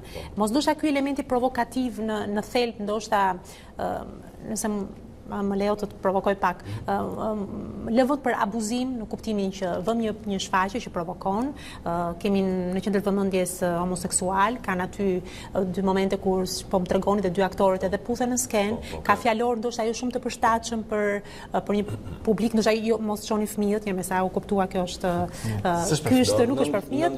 Mos ndoshta tërë këto element, mbase dikush do të thoshte, mbase janë abuzohet me këto element ndoshta për të rrequr dhe më shumë spektatori në fakt, sepse kur i thua dikujt çiko, bëj kujdes sepse shfaqja është provokative, mos merr fëmijët me vete, do të ketë skenat kësaj natyre. Është një lloj autoreklamimi që i bëhet shfaqjes apo jo? Unë mendoj që mund të kesh të drejtë, sepse ka dhe regjizor, ka dhe vënien e shfaqjes të cilat e bëjnë me qëllim këtë gjë. Unë mendoj që për të bërë një lloj gjëje të tillë, pra për të mbushur sallën, mjafton të vendosësh një komedi, një farsë, e cila do të jetë shumë catchy, do të jetë shumë e kapshme për publikun edhe e thjeshtë. Edhe patjetër sallën do e kesh plot, domethënë siç e kam provuar shumë shfaqje përpara ëngjëve të Amerikës. Mendoj që kjo shfaqje nuk ka të bëjë fare as me abuzimin dhe sepse regjizori kumbar është treguar shumë i kujdesshëm për të bërë dhe pastrime të gjuhës, të zhargonit, të momenteve të cilat nuk i përkasin realitetit shqiptar etj. Por mendoj që kjo shfaqje është një detyrim për të vënë në çdo lloj teatri nëpër botë dhe aq më tepër Shqipëria është në atë moment, mendoj unë paktën që i duhet kjo lloj shfaqje dhe nuk ka të bëjë me pjesën e provokimit, ka të bëjë me të thënë disa të vërtetave të mëdha që vetëm një vepër artistike e bukur mund ta sjellë. Mendon që perceptohet siç duhet mesazhi përtej këtyre elementeve që neve sapo tham, pra ju thatë që kjo shkon përtej faktit ose çështjes së homoseksualëve, por shkon flet për njeriu apo për marrëdhëniet apo jo njerëzore. Perceptohet sa ç'duhet, domethënë përtej këtyre elementeve duke i lënë pak Atëherë unë shpresoj shumë që po, sepse patjetër janë vënë vetëm 3 shfaqje të para, provat gjenerale dhe 2 shfaqje. Normalisht kjo është një pjesë që i bie të shihet në vazhdim të kohës, sepse janë akoma nuk kemi marrë kur i thon feedbackun e publikut, domethënë patjetër janë shkruar mesazhe etj, por akoma nuk është bërë një. Megjithatë, mbrëm pati standing ovation, njerëzit që ndruan këmbë për një kohë gjatë, duar turkitën. Realisht domethënë aty duket që ka një lojë aktoriale shumë të mirë, me thënë të drejtën. Komplimenta për ty, po edhe Elidon Fino ishte fantastik. Edhe shumë të tjerë në atë shfaqje, nuk dua të veçoj ndonjërin, por që realisht shihen pra që ishte bërë shumë punë, që personazhet ishin realisht mishruar atje, dhe mua më pëlqeu Genti, tranzicionet ishin fantastike. Dhe kjo është një zgjidhje regjizoriale, kam përshtypjen unë, po dritat bien dhe pastaj ta djem gati të padukshëm, pra të veshur gjithë në xeza, i lëvizin ato skenat edhe ajo është mjeshtria e Kozeta Bakiut, që ka marrë 8 balerinë të jashtëzakonshëm që kanë bërë një punë fantastike me një super disiplinë. Domethënë unë bilesi thoya sepse nëse ata ngatron, unë po mendoja, nëse ai ngatron dhe vendos objektin e gabuar, pastaj i bie që skenat mos luhet dot, pra se kjo gjë ndodh shumë shpejt, ndodh në errësirë, ata gjithmonë duhet vendosin skenën e dur. Patjetër janë bërë gati 4 muaj gjysmë punë dhe është një nga projektet me punën më të gjatë që është bërë, që unë pak nuk kam bërë ndonjëherë, por i duhej kësaj lloji shfaqje që të bëjë një lloj koordinimi kaq të madh. Genti, sa dëshirë ke patur të futesh në lëkurën e këtij personazhi komplet ndryshe nga ty? A ka patur momente që edhe e ke vënë ndoshta e menduar me veten që mbase nuk është momenti për ta bërë, pas e thoi dhe jo, ke që në këto dilema? Patjetër besoj kjo është një gjë që ndodh në çdo lloj roli, pasi një aktor përballet me çdo lloj roli, patjetër besoj që ekziston kjo lloj sfide. Por përse për këto ngjyrat Amerikës nuk mund të thoj ajo asnjë moment roli. Domethënë është një sfidë aq e madhe, besoj aktorët jetojnë për këtë gjë. Jetojnë që të sfidosh ajo që thotë Meryl Streep që unë vdes të bëj aktoren sepse dua të futem në petkun e personazhit dhe të jetoj jetë të ndryshme. Kështu që besoj edhe për mua është një gjë. Është pak si me gazetarët ku ti do që të bësh atë rolin pavarësisht se çfarë mund të jetë ai roli, por kur ky është një rol i madh i rëndësishëm, po kjo është diçka që vjen, pra që për shkak se kjo është një temë delikate, për shkak se kjo është një vepër që është konsideruar e madhe në të gjithë botën dhe realisht është për shkak të dramaturgut e punës atje. Duke sikur edhe nga ana juaj pastaj është dashur që çdo detaj të jetë i përpunuar dhe të përshtaten. Mua mund të sigurisht e bësh shumë punë dhe nuk mungonte asnjë gjë e vogël, domethënë. Trego pak për këtë, çfarë ka ndodhur gjatë sa kohë është dashur në të vinin shfaqjet. Vepra realisht në kanë thënë në televizion etj, në fakt ndoshta është e nevojshme që publiku të informohet për këtë. Vepra Ëngjit e Amerikës është përbërë nga dy pjesë, që të cilat të vëna plotësisht pa prerje fare shkojnë diku te 6 orë gjysmë. Por publiku shqiptar besoj nuk është i mësuar ende me një serial pra me 8 seri, siç është një serial seri. Dhe bile shfaqja më e gjatë në cilën unë kam luajtur ka qenë diku te 3 orë 20 minuta, ka qenë 3 motrat nga Anton Çehov, me regjitë e Ervin Çulit, dhe u bë me pauzë në mes. Patjetër ai ishte një sukses shumë i madh, por gjithsesi mendoj që ende nuk është gati publiku për të pasur 6 orë shfaqje. Dhe ka një handicap në fakt, sepse normalisht vepra për të kuptuar plotësisht gjithë personazhet duhet ta vësh të gjithë pjesën e plot, por regjizori Erben Kumbaro ka marrë disa skena nga Millenniumi, që është pjesa e parë, dhe disa skena i ka rregulluar në mënyrë perfekte me Perestrojkën, që është pjesa e dytë. Perestrojka përkon me një lëvizje politike e cila e kryer në kohën e Gorbaçovit për të liruar dhe për të hapur Bashkimin Sovjetik dhe qeverisjen e Bashkimit Sovjetik, gjë që bëri që sipas gojdhënave që të binte dhe vetë Bashkimi Sovjetik, kjo gjë mund të ketë shkaktuar mbarimin e luftës sepse u pranuan sjelljet e reja. Dhe prandaj dhe autori Tony Kushner me shumë mençuri e vendos këtë emër për të thënë që edhe kjo lëvizje, këta 5 homoseksual me përlitjet e tyre për jetë dhe për ndryshim, po krijojnë po të njëjtën perestrojka në Shtetet e Bashkuara në vitet që ndodhi sepse përkojnë. Pra 89-ta, rënja e murit të Berlinit, shumë ngjarje kataklizmike të rënjet e utopive etj. Kështu që pak a shumë është bërë një punë pra jashtëzakonisht e madhe dhe me prerjet, dhe regjizori Kumbaro, për shembull skena e ëngjëve dje, është shumë e madhe në realitet, ka shumë personazhe, ka shumë gjëra, por është bërë një kanalizim në aty ku duhet, besoj. Dhe zgjidhjet ishin fantastike. Ai ka një ëndër ku bën dashuri me një ëngjëll që është një grua, dhe kjo është e pazakontë për të, dhe e ka futur profetin ton në mendime. Po e fundit që doja të preknim Genti. Kjo do të provokoj të bëj që kam përshtypjen që kjo është çfarë ndodh me shfaqjet e mira, ku ti e çon publikun në një gjendje parehatije, dhe kishte momente parehatije për të gjithë atje, po këto janë ato që të bëjnë të flasësh, pastaj edhe që të se çupan, nëse gjithë vetëm qeshim u gajasëm dhe dolëm në patjetër duhet të reflektoj, Kjo vjen pra, dhe doja të pyesja për këtë një, domethënë se si shikon këtë reagim, këtë bisedë që mund të hapet si pasojë e saj, dhe tjetra flasim pak për sa kohë do të jetë në skenë, kur njerëzit mund të besoj është një lloj politike teatrit kombëtar 18 shfaqje, kështu që besoj deri nga mesi qershorit duhet të jetë shfaqje. Pra njerëzit do kenë shans. Nga Entja deri të dielën në orën 19:00. Pra sot është e hënë, nuk ka shfaqje apo? Kur i fillon? Kur fillon Tenta, pranë të shtunë të diel në orën 19:00 në Art Turbina. Bukur, shumë mirë. Pra për ata që nuk kanë patur mundësi të ndjekin premierën, kanë gjithsesi mundësi gjatë këtyre ditëve, duke filluar nga Entja, të shkojnë në skenën, të shkojnë në sallën e teatrit Art Turbina në këtë rast, edhe të ndjekin aktorët. Vërtet faleminderit dhe shumë suksese. Faleminderit shumë. Suksese. Okej, jemi në fund të emisionit tonë, ishim me Gendeçkën për të folur pikërisht për shfaqjen më të fundit të teatrit kombëtar, dhe ne do të ndajemi këtu së bashku, duke ju lënë takim nesër sërish në orën 7, do të jeni me Alba Lishan, po. Do takohemi në orën 7 këtu, por siç po e thoshim, lajmet nuk mbarojnë asnjëherë në agjysjen, kështu që mbas Dita Jonë do të lëmë ditarin në orën 9 dhe Albën që po bëhet gati. Mirë, ne takohemi sërish nesër në orën 7. Ditë të mbarë.